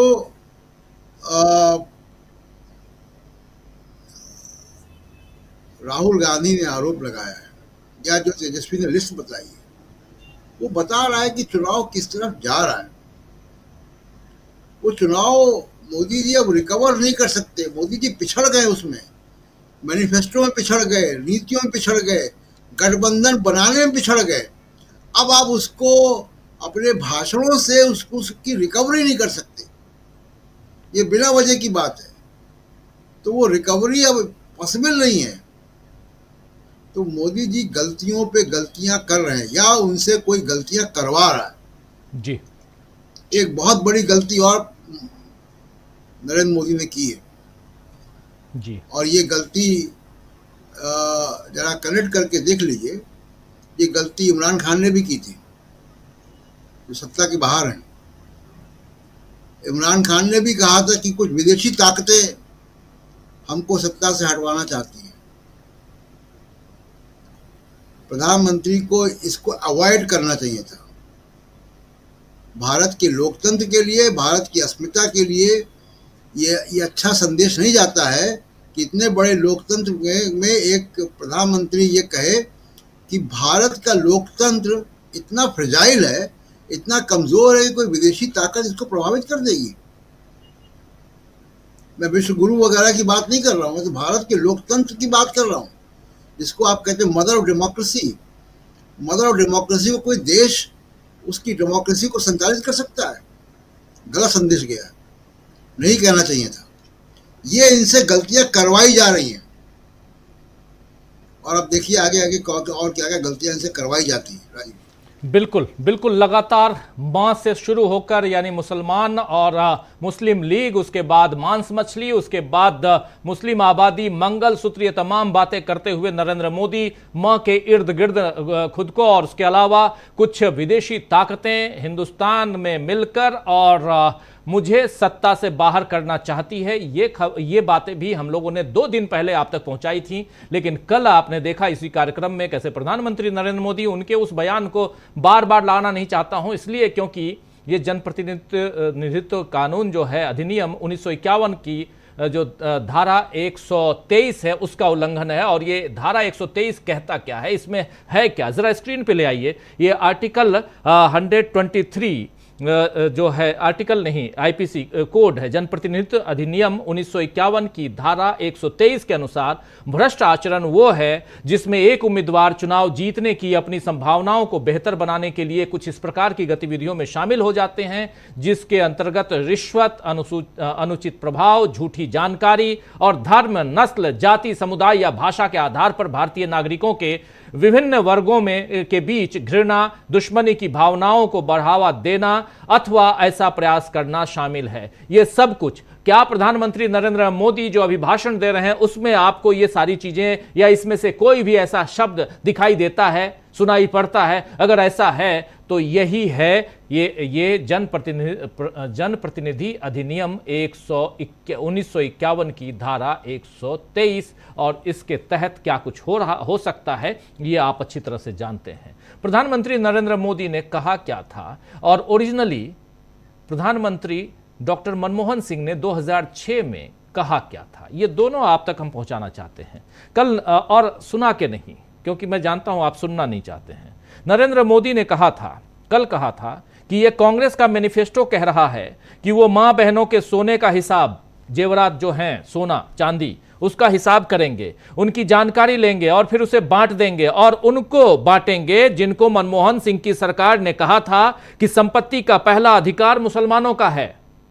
भाइयों बहनों, यह अर्बन नक्सल की सोच, मेरी मां बहनों, ये आपका मंगलसूत्र ही बचने नहीं देंगे, ये यहां तक जाएंगे। ये भाषण नरेंद्र मोदी का था। लेकिन डॉक्टर मनमोहन सिंह ने 2006 के अपने उस भाषण में कहा था, ये जो भाषण था डॉक्टर मनमोहन सिंह का, उस भाषण में उन्होंने कहा था कि अनुसूचित जातियों और जनजातियों को पुनर्जीवित करने का, अनुसूचित जातियों और जनजातियों को पुनर्जीवित करने की जरूरत है। हमें नई योजनाएं लाकर यह सुनिश्चित करना होगा कि अल्पसंख्यकों का और खासकर मुसलमानों का भी उत्थान हो सके, विकास का फायदा मिल सके। इन सभी का संसाधनों पर पहला दावा होना चाहिए। दावा मतलब क्लेम होना चाहिए। क्लेम शब्द यानी दावा शब्द का प्रयोग यहां पर किया था तत्कालीन प्रधानमंत्री मनमोहन सिंह ने। ये बात उन्होंने कही थी। नरेंद्र मोदी ने क्या बात कही आप समझ गए। तो ये चल रहा है। लेकिन अच्छी बात है कि विपक्ष इन मुद्दों पर न जाकर वो साफ साफ अपनी बातों पर है, और बात यही है कि इस बार चुनाव अगर आप हार गए तो अगला चुनाव नहीं होगा, संविधान बदल दिया जाएगा। ये विपक्ष का दावा है और ये एक मुद्दा बन चुका है, एक नैरेटिव सेट है और इस नैरेटिव को आगे बढ़ाते हुए राहुल गांधी और विपक्ष के नेता दिखाई देते हैं। डॉक्टर दीपक पाचपोर जी, क्या यहां से 2 दिनों में 19 तारीख को पहला फेज और उसके बाद फिर उसमें ये खबर बहुत तेजी से फैल जाती है? हमारे तमाम साथी यहां अभी भी बोल रहे हैं और लगातार बात कर रहे हैं, तेजी से ये बात फैलती है कि मोदी और उनकी पार्टी पिछड़ चुकी है इस पूरे पहले फेज के चुनाव में। और दूसरा फेज अभी 26 तारीख को है, अभी से 3 दिन बाद। वहां ना पिछड़ जाएं, उसके लिए यह रणनीति बनाई गई होगी नरेंद्र मोदी की तरफ से, उनकी पार्टी की तरफ से, जिस पिच पे वो खेलने की कोशिश कर रहे हैं। लेकिन क्या उसके बावजूद ये चुनाव अब पहले फेज के बाद अभी तक, कल को क्या होगा पता नहीं, लेकिन अभी तक आपको भी लगता है कि यह चुनाव नरेंद्र मोदी के हाथ से निकल चुका है? राजू जी, देखिए, सारी जो बौखलाहट है वो केवल इसी एक मामले से नजर नहीं आ रही है, चाहे वो सूरत का मामला हो या इन्होंने जो मोदी जी ने जो 2-3 भाषण दिए जिसकी चर्चा हम लोग कर रहे हैं। देखिए, जब डॉक्टर मनमोहन सिंह ने जिन अल्पसंख्यकों की बात कही थी तो उसमें कहीं भी ऐसा नहीं था कि केवल मुस्लिमों के बारे में, क्योंकि भारत के संविधान के अनुसार 5 जो धर्म के अनुसार 5 जो समुदाय है उनको अल्पसंख्यकों के रूप में पंजीकृत किया गया है, अनुसूचित किया गया है। मुस्लिम है, ईसाई हैं, सिख हैं, बौद्ध हैं और पारसी भी हैं। लेकिन अब पिछले कुछ समय से मानो ये नैरेटिव चला दिया गया है कि अल्पसंख्यक मतलब केवल मुस्लिम है, और बार बार बताया जाता है कि देखिए ये 20 करोड़ 22 करोड़ के लोग हैं और इसके बावजूद भी अल्पसंख्यक बने हुए हैं, वगैरह वगैरह। लेकिन दूसरी बात जो ये है राजू जी, जिसकी ओर मैं ध्यान दिलाना चाहता हूं, 2-3 मामले हैं। 1988 की बात है जब बंबई की एक उपचुनाव हुआ था विले पार्ले विधानसभा का। वहां पर डॉक्टर रमेश प्रभु, मैं ये जो घटना बता रहा हूं, मैं ये बता रहा हूं कि संस्थाएं किस प्रकार से कमजोर हुई हैं। वहां पर डॉक्टर रमेश प्रभु शिवसेना के उम्मीदवार थे जिन्होंने कांग्रेस के डॉक्टर प्रभाकर कुंटे को हराया था। उस समय बाल ठाकरे ने उनकी सभाओं में प्रचार भी किया, और इसके बाद हुआ यह कि जब रमेश प्रभु जीत गए तो प्रभाकर कुंटे ने जनप्रतिनिधित्व के ही इस कानून के अंतर्गत बॉम्बे हाई कोर्ट में उन्होंने मामला दायर किया। ये 1987 की बात है। बॉम्बे हाई कोर्ट ने डॉक्टर रमेश प्रभु का जो मामला है वो रिजेक्ट कर दिया, और ये किसकी सिफारिश पर हुआ? ये भी चुनाव आयोग ने बाकायदे सहमति दी, और चुनाव आयोग उस समय इतना शक्तिशाली हुआ करता था। मामला सुप्रीम कोर्ट में गया क्योंकि डॉक्टर रमेश प्रभु ने वहां पर अपील की, और वहां पर जाके मामला जो सुप्रीम कोर्ट ने जो निर्णय दिया उसने बॉम्बे हाई कोर्ट के नियम को जो मामला था, जो फैसला था, उसको बरकरार रखा। डॉक्टर रमेश प्रभु को तो सजा मिल गई, लेकिन बाल ठाकरे ने जो भाषण दिया था, अब देखिए आज के मुकाबले में उनका भाषण आपको लगेगा बहुत ही माइल्ड था। उन्होंने ये कहा था कि शिवसेना जो है वो हिंदुओं की रक्षा के लिए जो है चुनाव लड़ रही है और हमें मुस्लिम वोटरों की कोई चिंता नहीं है, बस इतना ही बयान था उनका जी। लेकिन सुप्रीम कोर्ट ने ये कहा, उसके बाद चुनाव आयोग ने सिफारिश की कि डॉक्टर रमेश प्रभु का जो निर्वाचन है वो तो आपने रद्द कर दिया, इनको क्या सजा दी जाए? तो चुनाव आयोग ने सिफारिश की, केंद्रीय निर्वाचन आयोग ने, और बाल ठाकरे को 6 वर्षों के लिए वोट देने से प्रतिबंधित कर दिया गया था। क्या आप कल्पना कर सकते हैं कि आज की स्थिति में बाल ठाकरे जैसे व्यक्ति का जो है वो मामला जो है रद्द किया? 6 साल तक चुनाव होते रहे, बंबई महानगर पालिका के चुनाव होते रहे, विधानसभा के चुनाव होते रहे, लोकसभा के भी चुनाव हुए, लेकिन बाल ठाकरे साहब अपने मातोश्री बंगले में बैठे चुपचाप चुनाव की खबरें लेते रहे, वो वोट देने नहीं जा सके थे। आप बताइए। और आप सोचते होंगे कि क्या टीएन शेषन उस समय चुनाव आयुक्त थे? नहीं, डॉक्टर शेषन तो 1990 में बने, 1990 से 95 या 96 तक शायद वो मुख्य निर्वाचन आयुक्त रहे। पहले के लोग भी पर्याप्त मजबूत हुआ करते थे। तब की स्थिति देखिए और आज की स्थिति देखिए। दूसरी बात, 18 अगस्त पिछले साल 2023 को सुप्रीम कोर्ट ने एक आदेश पारित किया था। उसमें उन्होंने कहा था कहीं भी हेट स्पीच होती है तो पुलिस को मामला दर्ज होते तक के रुकने की आवश्यकता नहीं है। सुओ मोटो आप केस कर सकते हैं, मामला दर्ज कर सकते हैं। पुलिस और जिला प्रशासन या जो भी स्थानीय प्रशासन है वो दर्ज कर सकता है। आपको रुकने की जरूरत नहीं कि कोई शिकायत करेगा तो ही आपको करना है, स्वतः संज्ञान लेके आप मामला दर्ज कर सकते हैं। ये दूसरी बात। तीसरा, अभी आप देखिए कि क्या क्या नहीं किया जा रहा है। बहुत सारे लोगों को ध्यान में नहीं आया है कि इसी बीच जो है दूरदर्शन का लोगो जो है वो बदल के उसको सेफ्रन कलर कर दिया गया है। जी सुबह शाम दिन में जितने बार दूरदर्शन का कार्यक्रम चालू होता है तो वो भगवा रंग का उसका लोगो कर दिया गया है। एक टीएमसी के राज्यसभा के सांसद हैं मिस्टर सरकार, वो किसी समय सीईओ थे, दूरदर्शन के रह चुके हैं 2012 से लेकर 2014 तक। उन्होंने ट्वीट किया है, ये बहुत दुख की बात है कि दूरदर्शन के जो एक ऐसे कलर्स में बना था वो लोगो कि वो हमारे पूरे भारतीय जनमानस का प्रतिनिधित्व करता था, हमारी जो बहुरंगी जो एक संस्कृति है उसका प्रतिनिधित्व करता था, और उसकी जगह आपने उसको भगवा कलर कर दिया गया। सफाई ये आई कि 1959 में जब दूरदर्शन आया तो इस लोगों का कलर पहले से भगवा था, लेकिन असलियत है कि भारत में जो कलर टीवी आए हैं वो तो 1982 में आया, जिस समय एशियाड आया। जी तो उस समय 1959 में जब लोगो आया था तो वो तो कलर था ही नहीं वो। अब ये पता नहीं, अब इसके बारे में लोग चर्चा और करेंगे, उसके बारे में और पता चलेगा कि ये जो सफाई है दूरदर्शन के द्वारा जो दी गई है, ये 1959 से ही दूरदर्शन का लोगो जो है वो भगवा कलर है। उसकी क्या असलियत है क्या नहीं बात की बात है, लेकिन हर तरह से लोगों के दिमाग को कैप्चर करने की कोशिश की जा रही है राजू जी, ये सबसे बड़ी बात है। और ये इतनी तजस्से हरकतें क्यों हो रही, क्यों तो हर तरह के उपाय सोचे जा रहे हैं कि किस प्रकार से चारों ओर से भारतीय जनता पार्टी का प्रचार हो, तो उसका कारण ये है। और अब इस बात को सब लोग मान रहे हैं कि पहला चरण जो हुआ है वो शायद इनके बहुत खिलाफ गया है। परसों जो रैली हुई थी, रांची में हुई थी, उसमें भगवत मान ने तो कहा है कि शायद 80 से 90 तक जो सीटें हैं, हो सकता है ज्यादा बढ़ा के बता रहे हैं, तो भी अगर 50-60 सीटें भी इंडिया गठबंधन को जा रही है तो पराजय की शुरुआत तो यहाँ से हो रही है। और हमारे पास जितनी जानकारियां हैं उससे कहीं ज्यादा जानकारियां तो निश्चित रूप से अमित शाह और प्रधानमंत्री मोदी के पास होगी, ये वस्तु स्थिति में पता है। अब उनके पास, जैसा हम लोग बहुत समय से चर्चा कर रहे हैं, लगभग 6-8 महीनों से चर्चा कर रहे हैं कि अल्टीमेटली जो है ये चुनाव के लिए मोदी क्या उपाय करेंगे, और हम लोगों के सबके अनुमान वो लगभग वही निकल रहे हैं। जी आप कुछ कहना चाहते हैं? एक महत्वपूर्ण कमेंट आया है। कमेंट ये है कि जब वोटर को नोटा का अधिकार मिला हो तो कोई प्रत्याशी निर्विरोध कैसे जीत सकता है, हम नोटा का बटन दबाएंगे यानी हम चुनाव में भाग लेंगे। खैर ये जी, लेकिन वहां पर तब कोई उम्मीदवार दूसरा रही नहीं कि अगर सूरत की बात कर रहे हैं जी, सूरत की बात कर रहे हैं, तो सूरत की बात में तो वोटिंग का मौका ही कहां मिलेगा। वो तो शायद, मेरा ऐसा ख्याल है कि शायद उनको विजयी घोषित कर दिया गया है, ऐसा कुछ है। इसको और थोड़ी सी जानकारी लेने की जरूरत है, लेकिन ये हो चुका है, सारा मीडिया में आ रहा है कि बीजेपी ने शुरुआत की अपनी विजय के साथ, तो उनको नोटा कॉपी नोटा हो गया है, तो वो नोटा का बटन दबाने कहां जाएंगे। वेरी सॉरी टू हिम जिन्होंने भी ये कमेंट किया है, ये बड़ी मतलब ये मौका शायद अपने दर्शक हैं रुद्रेश कुमार, उन्होंने कमेंट किया है और वाजिब कमेंट है उनका कि भाई हम तो ठीक है नोटा ही सही, लेकिन हम जाएंगे। एक नोटा है और दूसरा बीजेपी का कैंडिडेट है, और जी लेकिन विजय घोषित करके सर्टिफिकेट भी दे दिया गया प्रत्याशी को। तब नोटा का जी वही मैं कह रहा हूं। खबर तो शुरुआत में मैं भी बता चुका हूं, लेकिन ये इनकी जिज्ञासा बहुत वाजिब है।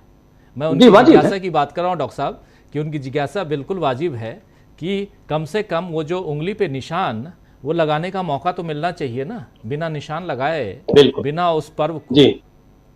और हो सकता है वो पहली बार के वोटर हों, चाहते थे बहुत बड़ी निराशा की बात है, तो इसलिए ये बहुत इंपॉर्टेंट है। रुद्रेश कुमार हमारे साथी जो इस कार्यक्रम को देख रहे हैं, और उनकी जो ये चिंता है या जो सवाल उनका है बहुत वाजिब है।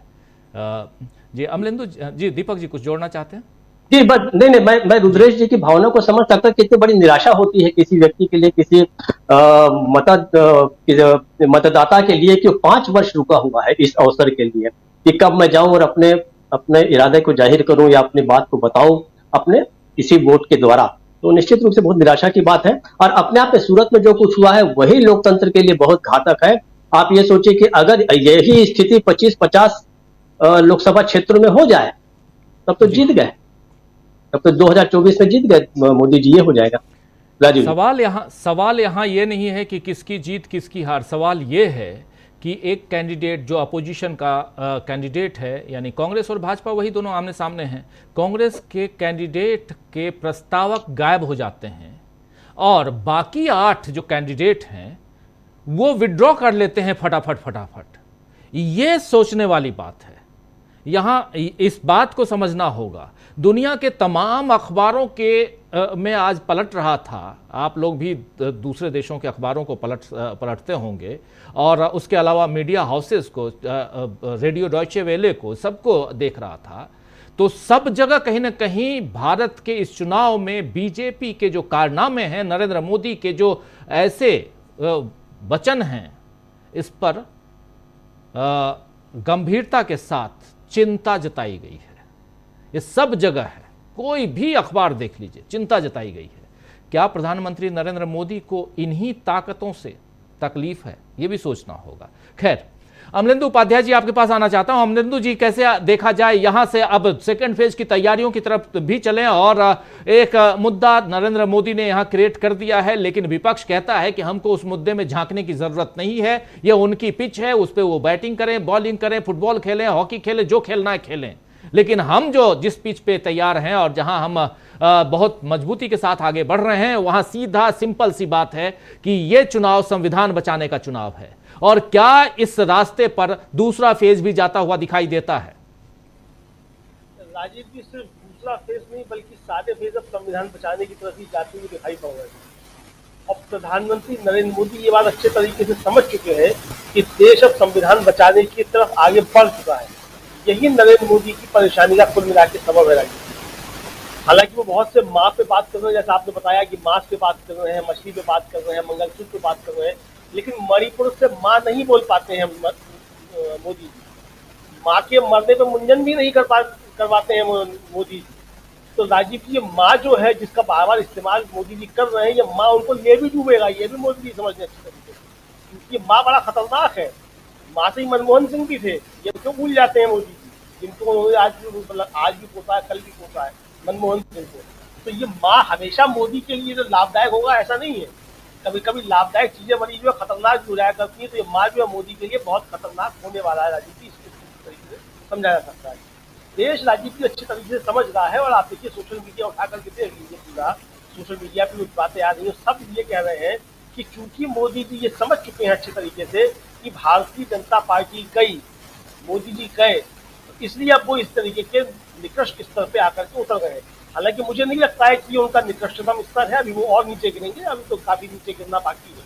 ये तो अभी शुरुआत हुई है नीचे गिरने की राजनीति।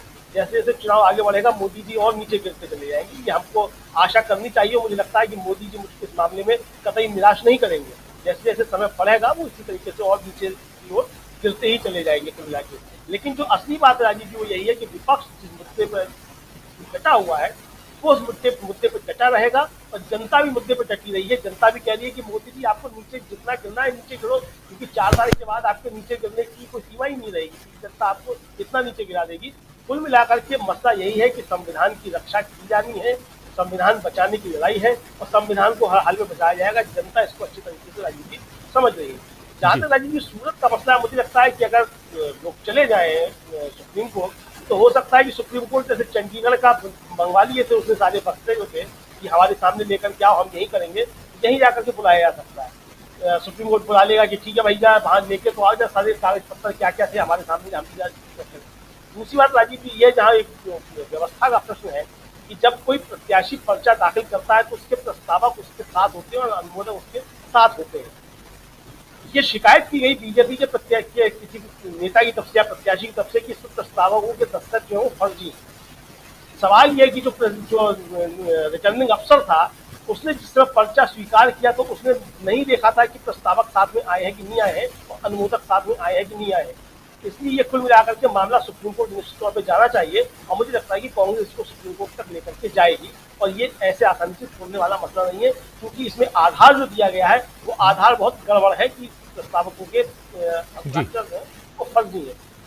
कुल मिलाकर के राजीव जी, जनता अपने मुद्दे पे आ चुकी है, जनता किसी भी हाल में अपना मुद्दा छोड़ना नहीं चाहती है, और कुल मिलाकर के प्रधानमंत्री की परेशानी यही है कि जनता अपने मुद्दे छोड़ना नहीं चाहती है। जी जी, दीपक जी कुछ जोड़ना चाह रहे थे? जी जी, मैं एक ही बात जोड़ना चाहता हूं कि जिस समय निर्वाचन अधिकारी मतलब जो कलेक्टर होता है, डीएम होता है, वो पर्चा उसके सामने ही साइन किया जाता है। जहां तक मैं इस प्रक्रिया को देखा हूं और जानता हूं, वो ऐसा नहीं कि किसी के हाथ से आपने भेजवा दिया, आपको भौतिक रूप से उपस्थित होकर उसको पेश करना है।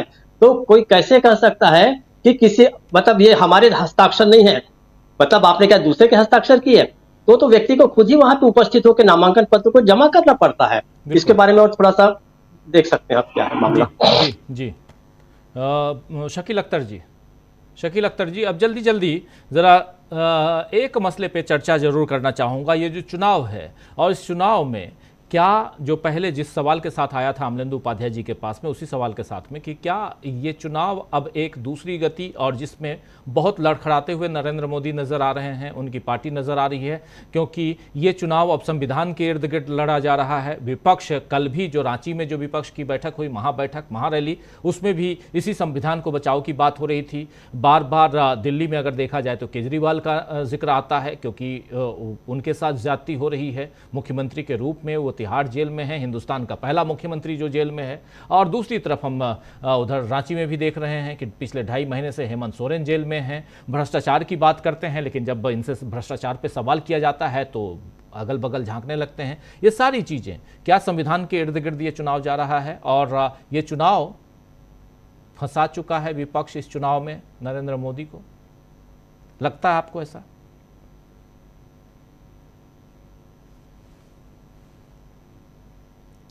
और सत्तारूढ़ पार्टी की तरफ से तो कोशिश ये हो रही है कि संविधान की धज्जियां उड़ाकर ये चुनाव लड़ा जाए। ये जो सूरत में हुआ है ना, ये मामला बहुत आगे तक जाएगा।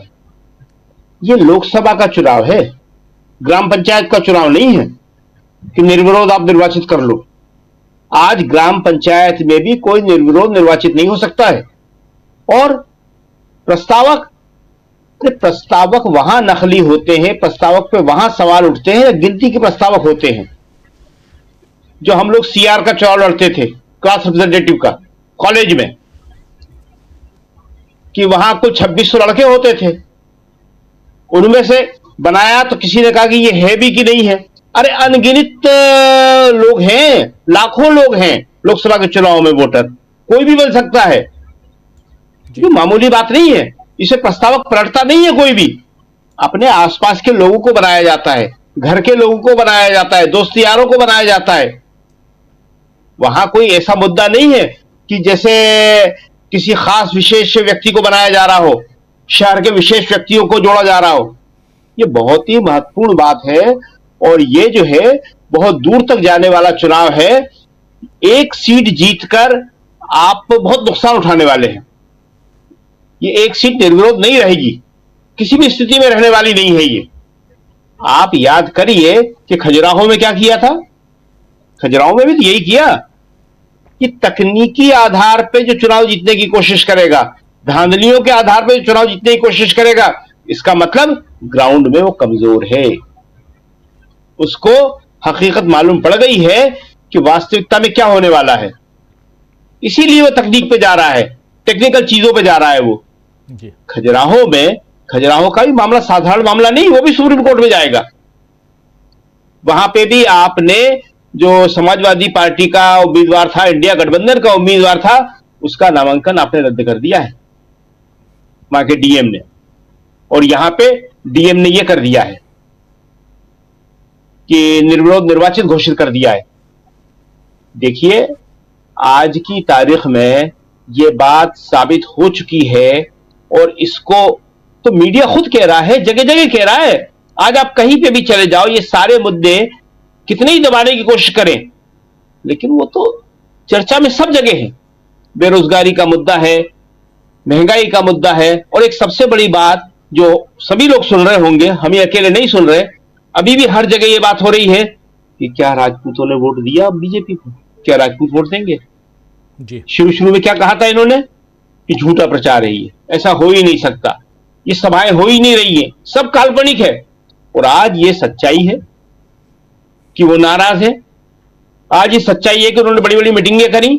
आज ये सच्चाई है कि उन्होंने कहा कि हम वोट नहीं देंगे। तो ये कैसे हो गया? ये राजपूत, हम किसी समाज के बारे में आमतौर पर बात करते नहीं है, करना भी नहीं चाहिए, लेकिन आमतौर पे राजपूत बीजेपी के समर्थकों में ही गिना जाता रहा है हमेशा से। ब्राह्मण पहले कांग्रेस के साथ था और दूसरे वर्गों के बारे में कहा जाता है इनके साथ रहा, इनके साथ रहा, फ्लोटिंग है।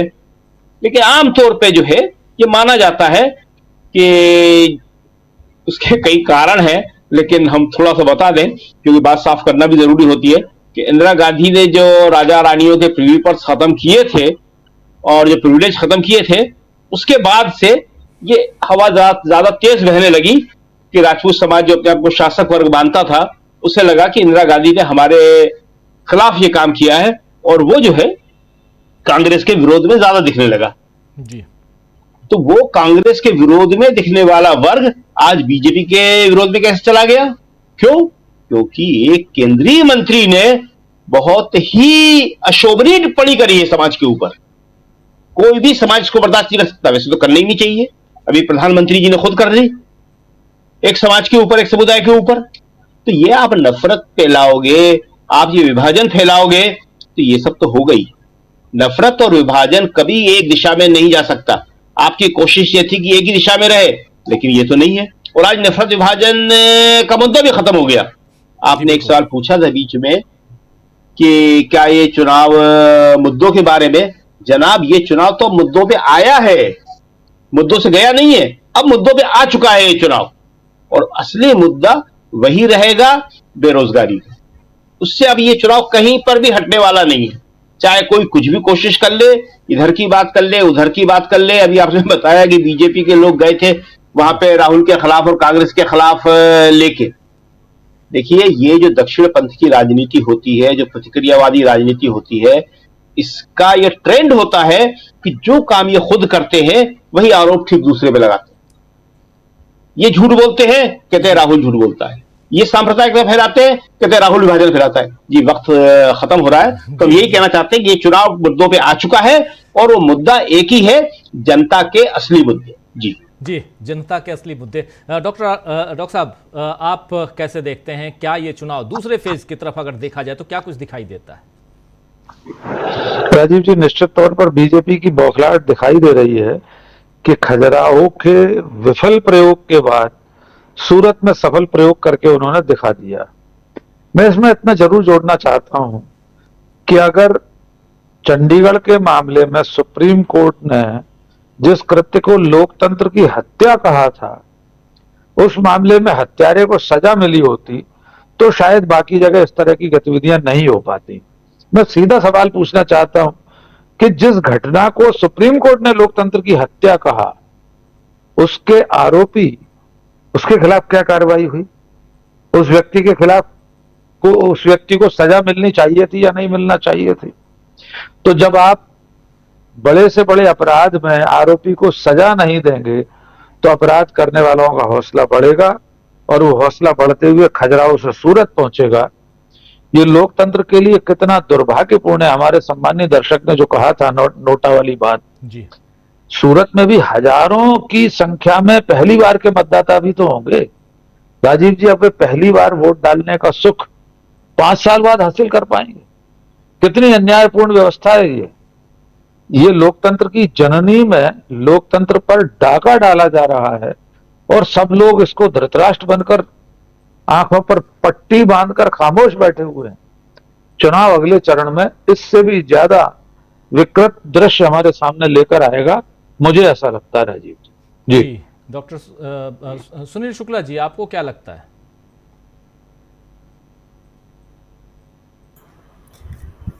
देखिए, भारतीय जनता पार्टी से इससे बेहतर आप उम्मीद नहीं कर सकते।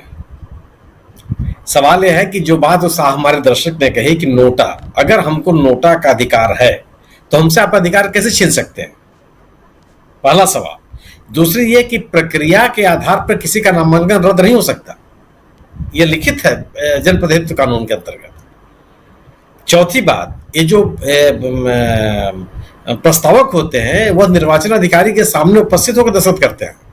उनकी पहले दस्तखत क्या हुआ नहीं, और उनकी मौजूदगी होनी चाहिए वहां। इसीलिए कहा जाता है कि 5 लोगों को प्रवेश की अनुमति दी गई है निर्वाचन अधिकारी कार्यालय में, उम्मीदवार और 4 उसके प्रस्तावक जो राष्ट्रीय दलों के उम्मीदवार होते हैं। इतने ही लोगों को वहां पर जाने की अनुमति दी गई है। ये सवाल पैदा होता है ना कि 5 ही लोगों को क्यों जाने देते हैं? भीड़ लेके आप नहीं जा सकते। तो 5 वही लोग हैं, एक उम्मीदवार और 4 उसके प्रस्तावक, और एक अतिरिक्त रूप से एक वकील को अनुमति दी जाती है वहां कि आप निर्वाचन कार्यालय में निर्वाचन अधिकारी के सामने उपस्थित हो सकते हैं। तो आप उसमें कम नहीं कर सकते। लेकिन सवाल है कि एक और चीज होती है कि आप जिससे लड़ रहे हैं, आप उसके षड्यंत्रों को, उसकी साजिशों के प्रति आपको सतर्क होना होता है। अरुणाचल प्रदेश में 10 विधायक निर्विरोध निर्वाचित हो चुके हैं, 1-2 नहीं 10 भारतीय जनता पार्टी के। खजुराहो में उन्होंने नामांकन पत्र खारिज करा दिया मुख्य उम्मीदवार की। विपक्षी दलों की भी जिम्मेदारी बनती है कि एक एक कदम पर सतर्क रहे। सूरत में जो नामांकन पत्र खारिज हुआ है, यह अनायास नहीं है। अगर आप पिछले म्युनिसिपल कॉर्पोरेशन के चुनाव को देखिए तो आम आदमी पार्टी ने 27 सीटें जीती हैं वहां, मुख्य विपक्ष है, जबकि विपक्ष नाम कोई चीज नहीं रहती थी। एक अलग तरह का राजनीतिक माहौल बना है सूरत में, और भारतीय जनता पार्टी के सामने बहुत बड़ी चुनौती है। वहीं के एक विधायक का, आम आदमी पार्टी के एक विधायक का इस्तीफा इन लोगों ने दिलवाया उसी क्षेत्र में। तो भारतीय जनता पार्टी के सामने सूरत में एक बड़ी राजनीतिक चुनौती है, साफ साफ दिख रही है। चुनाव की स्थिति पे क्या हालात बनते हैं इसकी कल्पना कर सकते हैं। तो वो अपने इस पार्टी में नैतिकता नाम की कोई चीज नहीं है। आप उससे अगर ये उम्मीद करते हैं कि नैतिकता का, परंपरा का, कानून का, संविधान का वो पालन करते हुए आगे बढ़ेंगे, ये संभव ही नहीं है। अगर आप जनप्रतिनिधित्व कानून के अनुसार काम करेंगे तो आपको पूछेगा कौन? क्यों? कि आपके पास कोई गवर्नेंस की बात ही नहीं है, मुद्दों की कोई बात ही नहीं है। तब ये स्थिति है। लेकिन वो बस ये है कि बीजेपी या बीजेपी के नेता जो कुछ भी कर रहे हो, उनके काट के रूप में भी आपको सतर्क करना पड़ेगा। राहुल गांधी आज देश में लोकप्रिय क्यों हो गए? कि वह अपने मुद्दे को उन्होंने नहीं छोड़ा और सतर्कता पूर्वक इनके झांसे में कहीं नहीं है। भारतीय जनता पार्टी इंतजार करती रह गई, अभी भी इंतजार कर रही है कि कम से कम मुख्य विपक्ष कांग्रेस की ओर से कोई गलती हो, जो अतीत में गलतियां कर देती थी। कोई बयान इस तरह का आ जाए जिसका वो पूरी सतर्कता के साथ वो पार्टी आगे बढ़ रही है, पूरा गठबंधन आगे बढ़ रहा है। कोई मौका नहीं दे रहा है कि आप कम से कम उन मुद्दों को लेकर के हमलावर हो। तो आप आर्टिफिशियल मुद्दे तलाश रहे हैं जो चीजें नहीं है। अब परिणाम ये हो रहा है कि आप अपने लोगों को अपने साथ बांधे नहीं रख पा रहे, आपका मतदाता आपके साथ नहीं रुक रहा है। आगे मेरा अपना ये मानना है कि जो सेकेंड फेज का चुनाव होगा वह चुनाव और भी गंभीर होगा। सेकेंड फेज में भारतीय जनता पार्टी को पिछली बार अपार सफलता मिली थी 2019 के चुनाव में। यह इनके सामने चुनौती है कि उस सफलता को कैसे बरकरार रखें, और अगर सूरत जैसी घटनाएं उनका अंजाम नहीं देंगे तो 2019 का परफॉर्मेंस से बर्दाश्त नहीं कर सकते, संभव ही नहीं इनके लिए। इसलिए है कि अब सबको सतर्कता ही बरतनी पड़ेगी। जिस व्यक्ति के साथ आप लड़ रहे हैं वो किस किस तरह के हथकंडे बना सकता है, उन हथकंडों को नाकाम करने की आपकी कोशिश कैसी होनी चाहिए। जी बिल्कुल बिल्कुल, आप सही कह रहे हैं। क्या कुछ आप देखते हैं प्रशांत टंडन जी? राजीव जी, सबसे पहली बात तो प्रधानमंत्री नरेंद्र मोदी के शब्दों को बहुत ध्यान से इस वक्त देखने की आवश्यकता है। बार बार वो जिक्र मंगलसूत्र का कर रहे हैं। बहुत गौर से इस बात को रेखांकित करने की बात है कि वो बार बार किसी न किसी बहाने से मंगलसूत्र का जिक्र क्यों कर रहे हैं। देखिए, ये केवल सांप्रदायिक बात नहीं है, वो बिना वजह ऐसी कोई बात नहीं करते हैं। हमने देखा कि 2016 में किस तरीके से नोटबंदी हुई और उसमें सबसे ज्यादा जो वर्ग प्रभावित हुआ वो महिलाओं का था, जिसके जो अपना कैश बचा के रखती थी उसका कैश चला गया। जो बीमारी, हारी, बच्चे की फीस, ये तमाम परिवार में कोई आकस्मिक बात हो जाए तो सबसे पहला जो संकट निवारण होता था उस महिला का रखा हुआ कैश जी, वो चला गया बैंकों में, और बैंकों के रास्ते कहाँ चला गया हम सबको मालूम है। अब महिला के पास जो स्त्री धन है जो अब बचा, वो उसका बैंकों में रखा हुआ सोना है। मैं बहुत गौर से इस बात को देखना चाहिए, नरेंद्र मोदी की बातों को। बैंक के लॉकरों के नियम बदले जा चुके हैं। ये किस तरफ इशारा कर रहे हैं? लाखों करोड़ रुपए का सोना भारत के बैंकों में महिलाओं का है। ये इनके शब्दों को पकड़ना चाहिए। ये बहुत हल्के में कोई बात ऐसे नहीं कहते। तो ये सूरत की एक चेतावनी है लोकतंत्र के लिए। ये मंगलसूत्र जो बार बार प्रधानमंत्री के भाषणों में आ रहा है, ये भी एक चेतावनी है।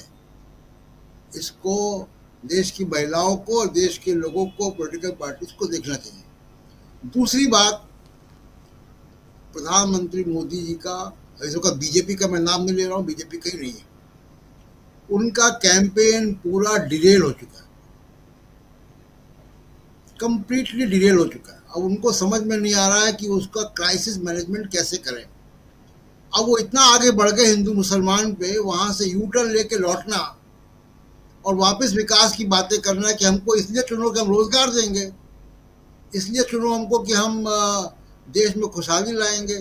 पहली बात तो 2047 की बात किसी को समझ में नहीं आ रही। हम और किसी के नहीं कह सकते, लेकिन हम तो 2047 में यहाँ उनके विकास को देखने के लिए शायद नहीं होंगे। तो वो बिल्कुल बेबुनियाद बात जी। फिर 1000 साल की बात कर रहे हैं, फिर वो हिंदू मुसलमान की बात, तो कंप्लीटली वो डिरेल हो चुका है। और खासकर जब से कांग्रेस का मैनिफेस्टो आया और कांग्रेस के मैनिफेस्टो को ट्रैक्शन मिल गया, लोगों ने, पहली बार वो मैनिफेस्टो आया जो कमरे में नहीं बना था, लोगों से निकल कर आया था, उसकी तारीफ हुई, प्रशंसा हुई, एकदम लड़खड़ा गया उनका कैंपेन पूरा। और वो शुरू से लड़खड़ा, पहले वो G20 पे था, फिर राम मंदिर पे था, फिर राम मंदिर का उद्घाटन हुआ 22 जनवरी को। उद्घाटन के 48 घंटे के अंदर उनको समझ में आ गया कि राम मंदिर से बात नहीं बनेगी। वहाँ से वो लड़खड़ाना चालू हुआ है, वो अभी तक संभल नहीं पा रहा है। और मुझे नहीं लगता है कि चुनाव के बाकी बचे हुए फेजेस में संभल पाएगा। वो चुनाव, वो प्रचार या कैंपेन कैसा था, हम उतना नहीं जानते जितना कि नरेंद्र मोदी जानते हैं कि पहले फेज में जनता ने उनके साथ क्या किया है। तो अब देखिए, लेकिन उनके मंगलसूत्र की चेतावनी है ये, राजीव जी। एक चेतावनी जो देने की कोशिश कर रहे हैं प्रधानमंत्री नरेंद्र मोदी, और इसके जरिए कहीं ना कहीं इस चुनाव में फिर से खड़े रहना चाहते हैं, वापस आना चाहते हैं। क्योंकि पहला फेज जो है ये बीजेपी के लोग भी कह रहे हैं कि हम पिछड़ चुके हैं। उस आधार पर कह रहा हूं कि पहला फेज बीजेपी खुद मान रही है कि वो पिछड़ चुकी है, लेकिन क्या दूसरे फेज में कम बैक होगा बीजेपी का? और इस आधार पे होगा जहां से नरेंद्र मोदी मंगलसूत्र तक आ गए हैं। हिंदू मुसलमान बंटवारा, मांस मछली, ये सारी बातें तो पहले कर ही चुके हैं, लेकिन अब सीधा हमला कांग्रेस के मैनिफेस्टो पर, राहुल गांधी पर और पूर्व प्रधानमंत्री मनमोहन सिंह पर। ये तमाम बातें जो यहाँ कहते हुए नरेंद्र मोदी नजर आ रहे हैं, क्या यहाँ से देश की जनता उन पर भरोसा करने जा रही है एक बड़ी संख्या में? ये देखना होगा। 400 पार का नारा क्या सिर्फ और सिर्फ नारा साबित होगा या कुछ और? बहुत कुछ आने वाले समय में देखेंगे। आज से ठीक तीसरे दिन फिर से दूसरे फेज का चुनाव है, और इस चुनाव को बहुत ही अहम माना जा रहा है क्योंकि इसमें कर्नाटक भी है और एक बड़ा पार्ट है जिसमें बीजेपी पिछली दफ़ा अच्छी सीटें लेके आई थी, लेकिन क्या इस बार लाएगी? उसमें राजस्थान भी है, उत्तर प्रदेश है, और उत्तर प्रदेश का बिल्कुल पश्चिमी छोर जो दिल्ली से लगा हुआ वो है। तो ये सब कुछ देखा जाएगा आने वाले समय में। तो इस कार्यक्रम को समाप्त करूं, लेकिन उससे पहले एक छोटी सी सूचना, और सूचना बहुत दुखद है क्योंकि कमेंट बॉक्स में कितने सारे साथी कमेंट करते हैं और कई लोगों को पहचानता हूं, कई लोगों के साथ बातचीत भी होती है। उसी में से एक विजय कोमल नाम से एक हैंडल, और विजय कोमल जो हैं वो मैसेज किया करती थी, और एक हमारी मुलाकात भी हुई थी उनसे, एक बार आई थी ऑफिस में। प्रशांत टंडन जी, आपको भी पता होगा, आई थी ऑफिस में वो, और पिछले बहुत दिनों से नहीं देख रहा था। बीच में इसी पर खबर मिली कि उनकी तबीयत खराब है। आज उनके परिवार से संपर्क किया मैं, तो मालूम हुआ कि 1 अप्रैल को अचानक उनकी डेथ हो गई, उनका निधन हो गया।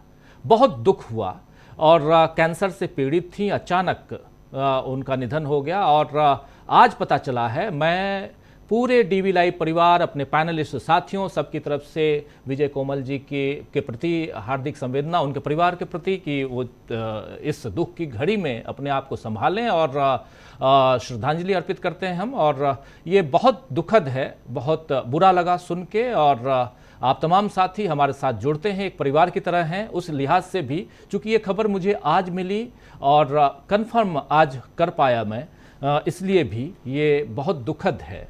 विजय कोमल अब हमारे बीच नहीं हैं, लेकिन काफ़ी एक्टिव थी, हर लाइव को देखती थी, हर वीडियो को देखती थी और उस पर कमेंट ज़रूर लिखती थी। और जितने दर्शक बढ़ते थे, दर्शकों की संख्या, और वो खुश होती थी, खुश मिजाज थी, और अब वो नहीं है तो बहुत दुख है। हम लोग अपनी तरफ से श्रद्धा सुमन अर्पित करते हैं, श्रद्धांजलि अर्पित करते हैं, और उनकी आत्मा को ईश्वर शांति प्रदान करें और उनके परिवार को इस दुख की घड़ी में, इस कष्ट को, इस दुख को झेलने की शक्ति प्रदान करें।